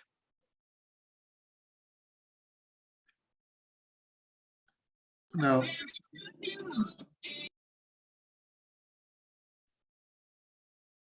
okay, so how then do we try as a people to be able to, as practitioners, to be able to move ourselves from the back office? Now, one of the first things I did when I took over that responsibility was to develop a service scheme of service for the public sector. And what does that mean? It created a very clear entry point requirement. What are the qualifications that are needed to be able to enter into the procurement and supply chain practice within government business? And why did I do that? Because I realized that there was no clear career path within the civil service at the time for procurement professionals. Think about the accountants, think about the administrators, think about pharmacists, think about civil engineers. They all have career path. Think about doctors, they have career path. So, you know, with your qualification, years of experience, when you are employed or when there is advert for recruitment, it takes you straight to a certain level and then you graduate upwards. There wasn't anything like that for the procurement practice. So because we lack all these things, we were not recognized as main players. Anybody at all can just stand up and think that they want to buy. And I think it's happening in some countries as we speak today. So then what I have to do is, in the scheme of service, I have to also develop the country's career pathway for procurement and supply chain. And this took a lot of battle to finally let the authorities recognize procurement and supply as we speak today as having a career path which is analogous to any other one. So now we get into a stage where if you, even a pharmacist, and you think you're interested in undertaking supply chain in terms of medicines or medical consumables, then your option is very clear. You need to decide whether you want to shift from your class, from the pharmacy class into the procurement and supply chain class. Now, when you move into the procurement, if you want to do that, we will gladly accept you. Now, when you are accepted, you have a window within which you need to undergo certification process of procurement. If you don't do that and the time expires, then you might lose your being a member of the class. Now, if you lose your membership of belonging to that professional class, then it means that throughout your work, you are not expected to be undertaking procurement because you are not a procurement professional. You are a pharmacist. Because procurement experts, I was saying to a colleague that, look, procurement experts have undertaken training on bits of law, bits of accounting. It doesn't make them accountants. It doesn't make them lawyers. So if you wanted to practice procurement, then you need to denounce your professional practice, join this, and you will be allowed to undergo your certification process. Now, we developed the Procurement Service Charter. The Service Charter was launched and shared with all the institutions to know what our processes are and the timelines to deliver certain requirements that have been given, if they want to talk to who they can talk to, if they want to escalate issues beyond their ministries or departments, where they have to get to and how these will be addressed. And there was the practical procurement handbook that was shared for every colleague within the practice in the professional group. And because of these developments, we now opened up for professionally qualified procurement experts. And there was interest for such people to troop into the various services. And this has elevated the game.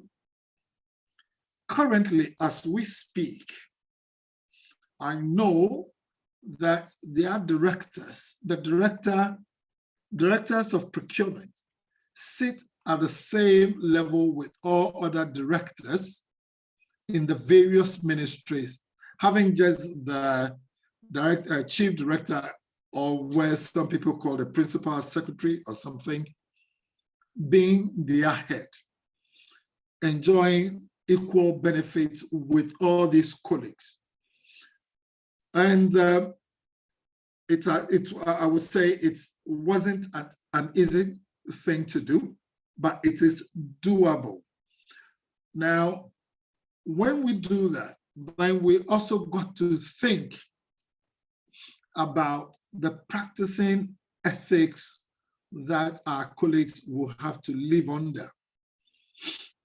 And I find this also to be more critical, that the way to go in making sure that African procurement practitioners are taken for serious is the issue of licensing. Licensing not as one institute comes up, another one springs up, and they say they're all licensing authority, but passing it through the legislative arm, making sure it is passed as an arm, passed by the arm of government, and then assented to, so that in the public space, not until you are a certified procurement professional who believes in the ethics and the ethos of procurement practice will not have to be allowed entry easily to get into practice. Those who are already in would have to be encouraged to develop themselves, in fact, through certification process. And it is a sure way of gradually moving ourselves from the back office into the front seat where we think we want to be. Yes, please.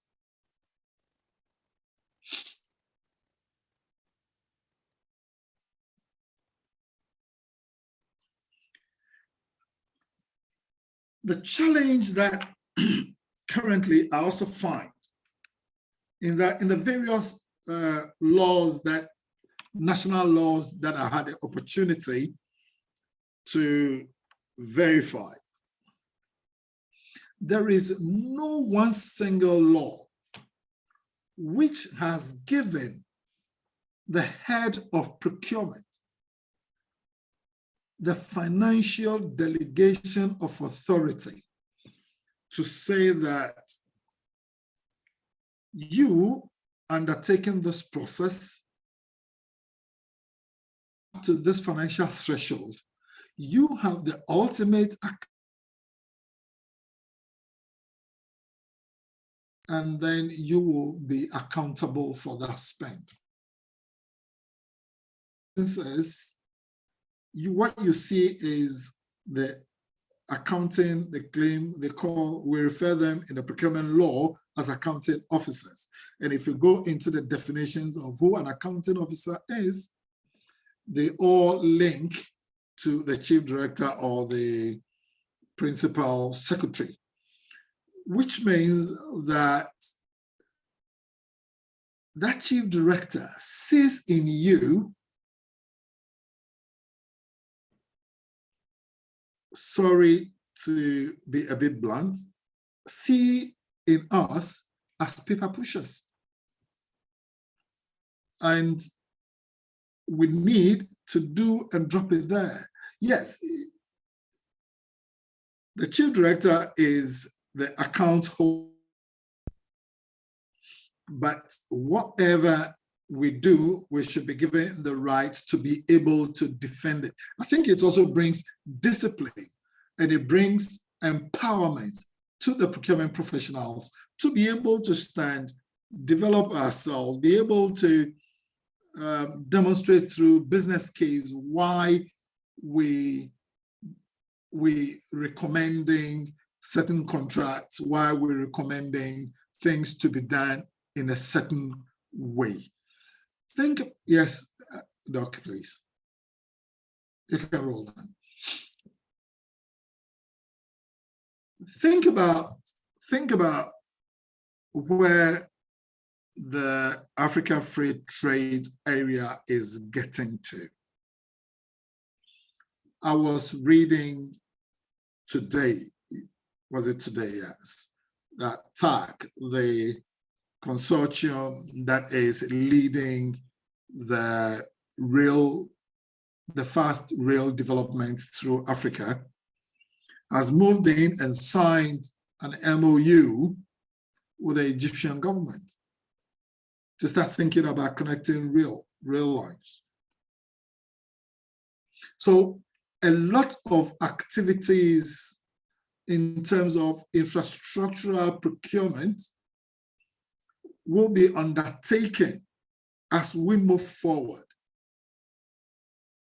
Heads of procurement and some of us procurement beginners, we would need to start speaking real procurement.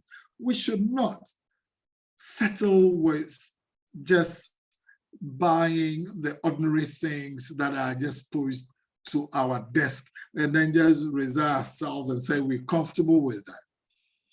In the country, when I recall I think in about over 15 years ago, I think about 17, 18 years ago, when I was a director of procurement for the health service, then one of my mandates was to ensure the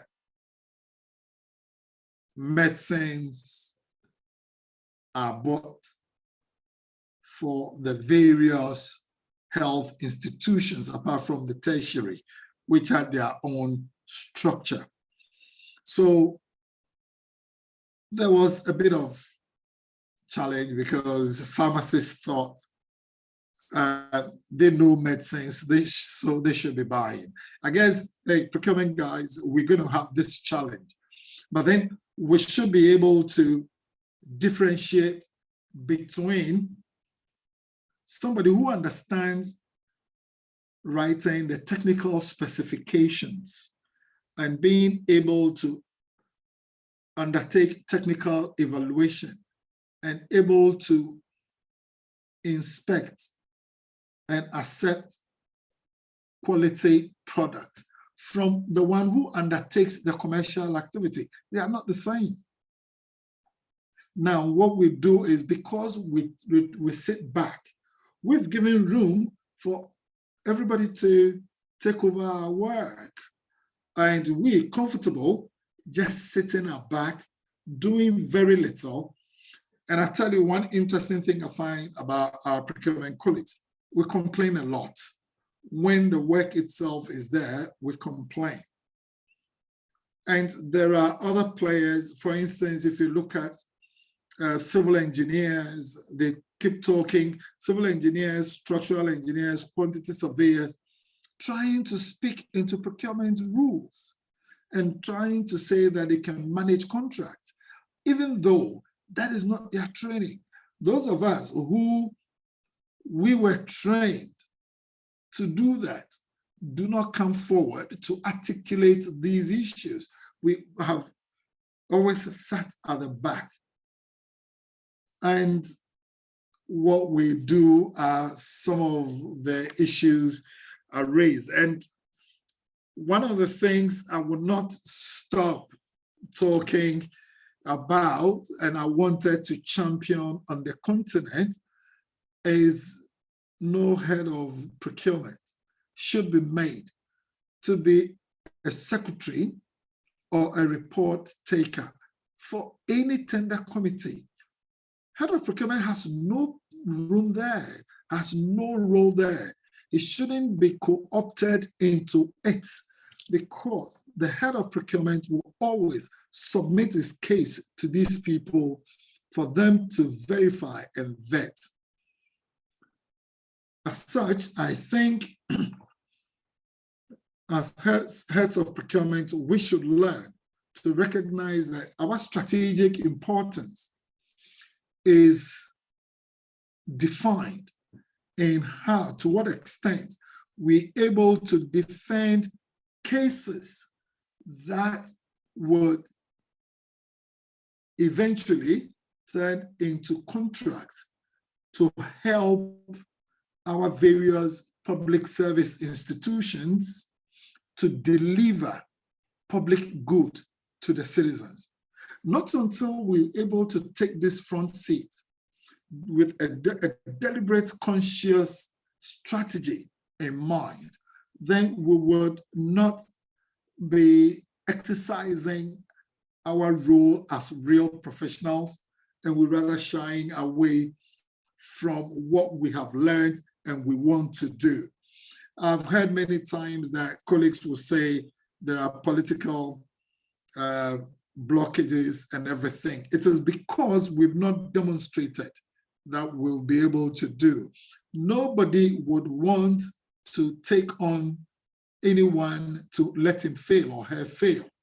So we need to be able to gradually move and champion this so that we can break and take the rightful place that we belong. Yes, Doc.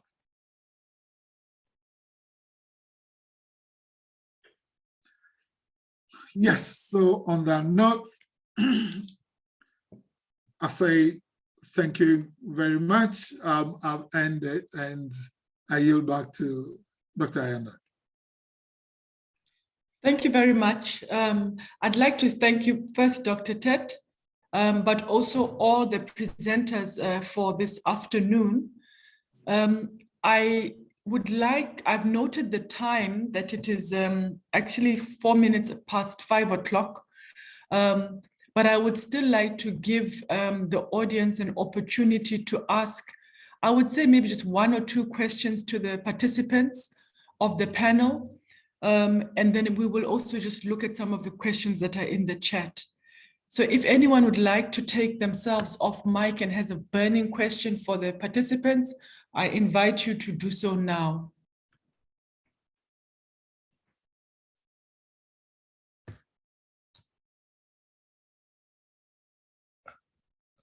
Okay. If there are no questions from the chat, I mean, from the participants, I would like to encourage. Sorry, ma'am. I have a contribution to make. Yes, Dr. Mulibana. Yes. Please go ahead. Yes,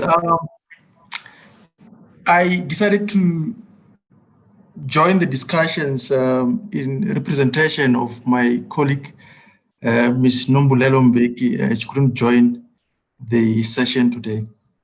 I work for the same organization as Dr. Mgwenya, just that he sits in a different floor, and I sit on the other floor. All right. I was listening to the various speakers or presenters, and indeed they provided very insightful explanations, especially in relation to the need for us to transition from public procurement being perceived as a back office into what has been referred to as strategic procurement. I would like to make some comments pertaining to the presentation from Dr. Walters. I hope I'm pronouncing his name correctly. Well, I think in the Gauteng province, we have already made some progress in trying to transition from what has been described as traditional procurement to the modern procurement. In the sense that, for instance, when it comes to what he referred to as SCM practitioners serving as secretariats, that has changed over the years, because now, as Dr. Mgwenya has explained, we have fully established or well-established procurement directorates with several levels of management, and we also have practitioners on the ground. So what happens is that in bid committees, you would find managers in procurement serving as voting members, meaning that they would have voting rights. Whenever there's a decision that has to be taken, they will participate and also vote on that particular matter. However, we still have practitioners on lower levels serving as secretariats, because obviously somebody has to serve as a secretariat in such committees. So that is the rationale for that. And I also wanted to comment on the issue of delegations, financial delegations in particular. We have financial delegations in place, and SCM managers have been empowered to approve certain transactions depending on the financial delegation. And should something go wrong with that particular transaction, they are held accountable. So I just wanted to clarify that, to say it seems that we are a bit ahead compared to the picture that was portrayed by his presentation. Now, I have a question relating to the professionalization of the SCM profession. And I also like the explanation from Dr. Walters, and he also made some comparison with other professions such as medicine, law, and so forth. There have been attempts, for SCM practitioners to register with professional bodies, to also study further to ensure that they have advanced qualifications in supply chain. But what I've noticed through my experience is that some of the SCM officials are reluctant to study further and also to register with professional bodies. And I'm kind of struggling to identify the most appropriate incentives that we can put in place to ensure that such SCM practitioners can feel encouraged to go and enroll for further qualifications and also register with professional bodies. So my question that I would like to submit to the forum is what kind of incentives have worked in other countries, perhaps in Kenya or Nigeria and so forth, that the colleagues in academia think that we can implement in South Africa to motivate the SCM practitioners to study further and also register with professional bodies. That is my submission to the forum. And lastly, I was listening closely to Dr. Mgwenya's presentation also. Not to say I did not listen to the other speaker, the referent, I also listened to him very well, or attentively. Now, Dr. Mgwenya mentioned something about having a lot of work being done in the demand management function. And currently, as we speak, in the various elements that we have in supply chain, most of the work is performed in acquisition management. So my question to Dr. Mgwenya is, what kind of strategies can you put in place to ensure that there is that transition that it desires, so that we can have a well-established strategic procurement in the Gauteng province and the entire country going forward? Thank you so much, Chairperson, for giving me an opportunity to make these few contributions. Thank you. Thank you very much, Dr. Mulibane. You've actually asked a few questions, but I think the two main ones would be in terms of the professionalization and some of the incentives, and then the second one is really directed to Dr. Mgwenya. So what I would like to ask is firstly, if Dr. Tet, because I think he raised it, could perhaps respond, and then I'll give opportunity for the other panelists to respond on the first question. Thank you. Dr. Tet? So thank you very much. Dr. Mulibane, really articulated. In fact, you've done a lot of good to the paper and others. Now, there was, historically, SCM was seen as an activator that can be undertaken by every body at all who gets employed, because it's just logic. But then as we grow as economies, as we grow, we tend to now realize and recognize that procurement and supply chain management is a professional discipline in its own right.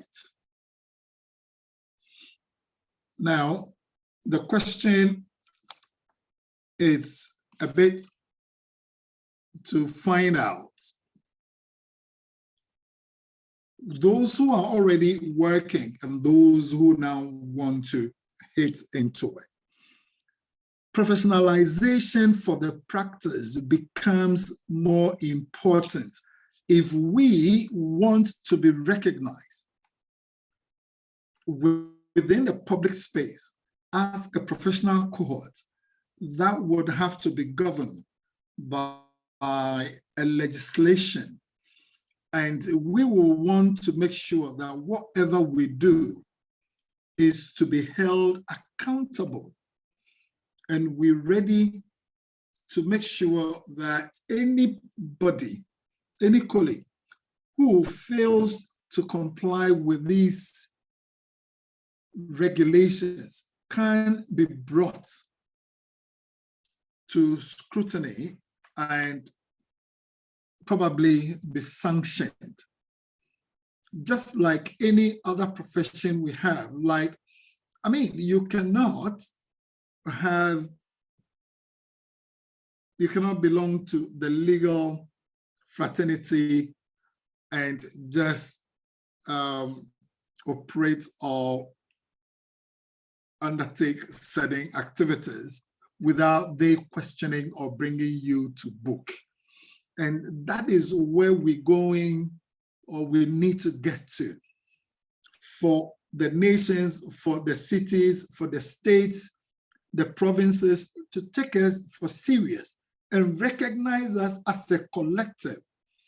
Now, if it is professionalized and licensed, then now what we're saying is, look here, before anybody can hold himself up to say, this is who I am, then a person should be able to demonstrate that he is certified and he has the knowledge and the skill to render that service. And that is the only time we can be thinking of improving our systems. We can be talking about helping our provinces, and at the end of the day, the government to be able to save, to make savings, improve upon our supply chain capabilities, and reduce disruptions and stockouts, which affects the people that we serve with our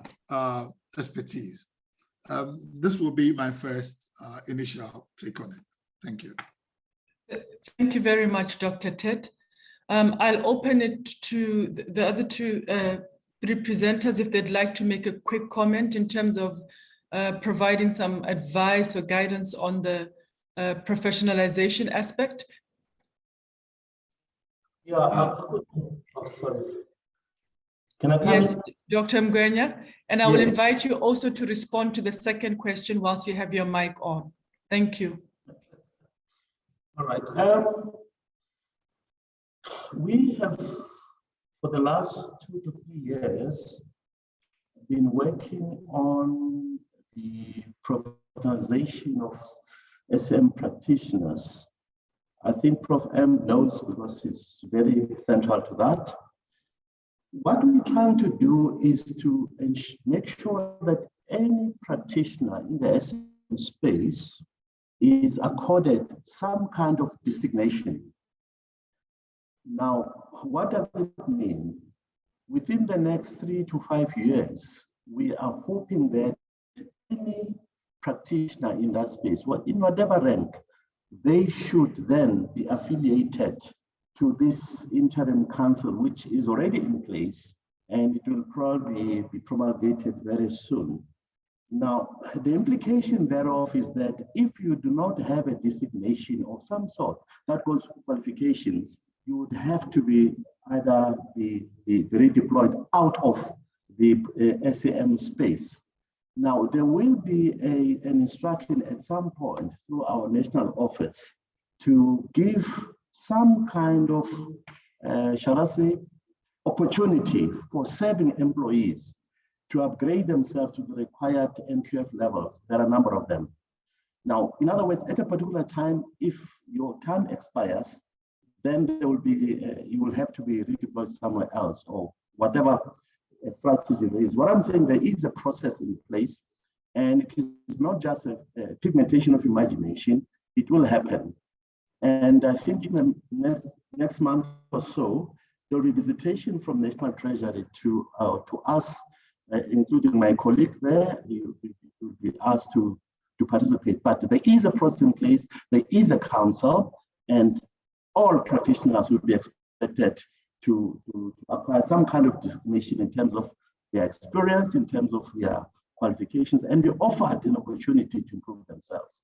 I think the question of being nice, I think we've gone through that stage. The question of either you comply or don't comply. I think we need to have that approach. But that is the thinking behind. And I'm part of that process, and Prof. Ambe is also part of that process. Maybe the other question that has been asked in the chat, I think it must be from Sean.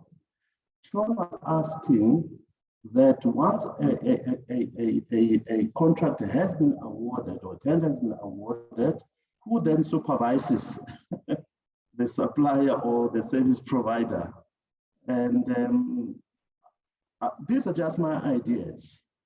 We do have, especially in Treasury, a contract management unit, so to speak. But then I would venture to say we need one internal to the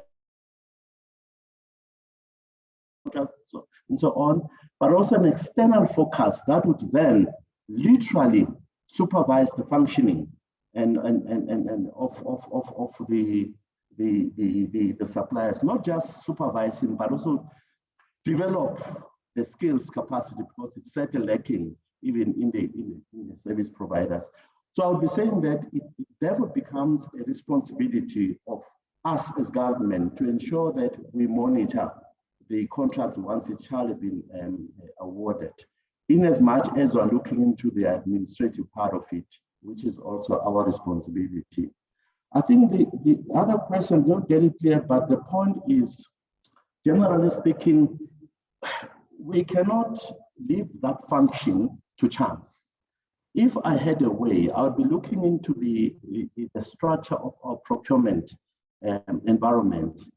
What we don't have at the moment, and as far as I know, is that we do not have a unit or a position or a managerial position of a demand manager who would, in some sense, coordinate all these aspects, especially the phase one of strategic sourcing, working with the various stakeholders, the Sales Office and so on, make sure that, especially the implementation of the procurement plans, there must be a coordination of some sort within our procurement environment. I don't think we've formalized that.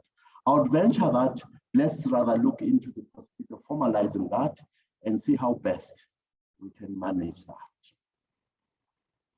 Thank you. Thank you very much. I would then like to ask Reverend Charles, because he did want to make a comment earlier, to please respond, but also to respond to Kevin, who has asked the question in the chat. I'll read it out to you. In Kenya, where I come from, there's always delays in disbursement of allocations to county governments by National Treasury. Is this not killing strategic procurement, since it requires funds to plan and source at the right time, right price, right source, and in the right quantity? What do you think, Reverend Charles? Yeah, thank you very much. Actually, I'm excited about this because I know, let me start with talking about how to professionalize and how to be incorporated, to be recognized, as my other colleagues have said. One day in 4 years ago, I was called from Washington and asked to head something which is not within my profession, Operational Research Societies of Africa. I said, why? They say now supply chain is becoming very important, and the people called operational research people are only making policies and decisions, but interpreted by the people like in supply chain. So you go there and see what happens. So I became the president and operating from Pretoria. And how it happened is that operational research, operational management, supply chain management, we're working together, and like we are integrated profession. I mean, from a professional approach, I learned a lot and found myself that supply chain is normally the people that we have had who themselves put themselves away, who don't want to be proactive, and they have opportunities to grow and opportunity to be recognized as professionals. So the best thing was to include having come back and review the curriculum at the universities, and we found that a lot of waste of these training materials is not really important for supply chain management. Demand planning, as my friend is talking about, where does it start from?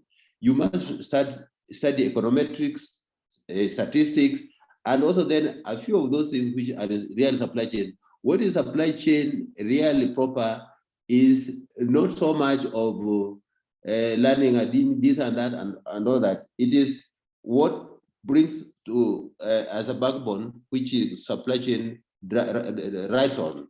So when we are in class with people who are doing mathematics, and we are doing that because we want to become good supply chain people, yes, they recognize. When we are sitting in doing legal law units for contract management, yes, we are there. We are not doing that because of procurement, of supply chain management, as it were. But I realize that an integrative approach to professionalization in Kenya has helped. I've been a president of Operation Research Society of Africa and learned more from them and brought it down to our level in Kenya. We win Kenya Institute of Supply Chain Management as a professional body from the government. It was started from the public sector. Like I hear everybody saying about public sector. Kenya, we brought it from the treasury and it became for everybody else, public plus private. And so what did that mean? It meant that the practitioner's licensing was given a legal framework. It was passed as a law, not just a part of practice in supply chain. No, it is everything that we have been talking about. A license which must be verified, must be rated, must be whatever. And it is standing alone that you are either in procurement, in public sector, or you are in private sector. You have to have a practitioner's license, which is under the law. And then from there, so this is why I said in the beginning that you can cross from the treasury and go and work in Coca-Cola without any hitch, because you are not trained to become a public procurement person, supply chain person, no. And when we were working then, I was working for the UN. I remember that they killed the idea of procurement standing alone. It was supply chain, and where contract management was a part of a standalone unit to oversee and manage what others have decided in procurement, and then the logistics become one side. And so a practitioner's point of act and licensing being separate, and being also the government then adopted the idea of public procurement review authority. It is a board for the government also, but also for everybody else. If you have a complaint to raise or something to be followed up, you go and it's outside the government, and you find that everybody else, a multinational, a private practitioner, a organization, can still lodge a complaint from there. So everybody is on his toes. And then we are also being supported by the anti-corruption authority, also learning to know that every contract must be verified not by the same people, but from an external source, not by finance people, auditors, no, but for a special team of people. It's a long story for us anyway, but we have succeeded that way because our professional body has been growing and has been adopting within the framework of East African community, which is having so many countries around it. So it's being accepted as a regional program. And I'm happy with the ISCA, because when you have the dialogue, the discussion with the ISCA, one time, even one of these programs, supply chain, game changers, we also talked about professionalization, and it's going to sweep across Africa and being adopted. So I think it's only the matter of time. Coming to my friend who was talking about Kenya, corruption, the delay of payment is not a practice, it is corruption. Corruption is killing this, yes, very true, but the spirit of making things work is there. It's only the corruption which the government is fighting, and when the corrupt people are not there, the professional will have space to do their job well. Thank you. Thank you very much for those two responses. Professor Ambe had his hand up at some point, so I'd like to give him an opportunity Thank you very much, Program Director, and thank you very much, colleagues. I know that we are out of time, but I just want to comment on the aspect of professionalization. Just to add from what Dr. Mgwenya indicated, I think just two things. Professionalization is very, very critical. We know very well that we need to be able to have ethics in place. We have standard in place. But for us as practitioners, you need to be mindful that professionalization protects the profession and also protects you as a professional. Those are the two things that I just wanted to add, and the initiative is in place. At reference to the aspect of how to motivate supply chain practitioners to further their studies. Just like Prof. Mgwenya indicated, once everything is in place, they'll be required, by the professional organizations that they are affiliated to, in line with the council, to say, a job requirement will say, before you become a chief procurement officer, for example, you need to have achieved this. That license to practice, that designations, that certification you need to require. So over time, as professionalization is being built into place, everything will take shape and everyone will be motivated. I recall sometime when I went to certain department at one time, with SIPs being in place, they will have requirements that you needed to be affiliated with a professional body for you to be able to get this certain position. So I think the other comment which I want to ask, in fact, that strategic sourcing generally in the South African public sphere, the framework was developed by the National Treasury, and the implementation has been slow. We are very grateful, Dr. Mgwenya, for the work that has been done within the Gauteng Provincial Treasury. I am of the opinion that with time we'll begin to move further in the ranks of the process and developing various categories that we can be able to focus on. And especially things, for example, when we talk about strategic procurement, things around efficient contract management systems. The National Treasury have just developed a contract management framework for implementation. You know very well that in most of the procurement and supply chain processes, in most entities in the country, they do not have contract management policies in place. Monitoring and evaluation of those contracts, there are a lot of challenges.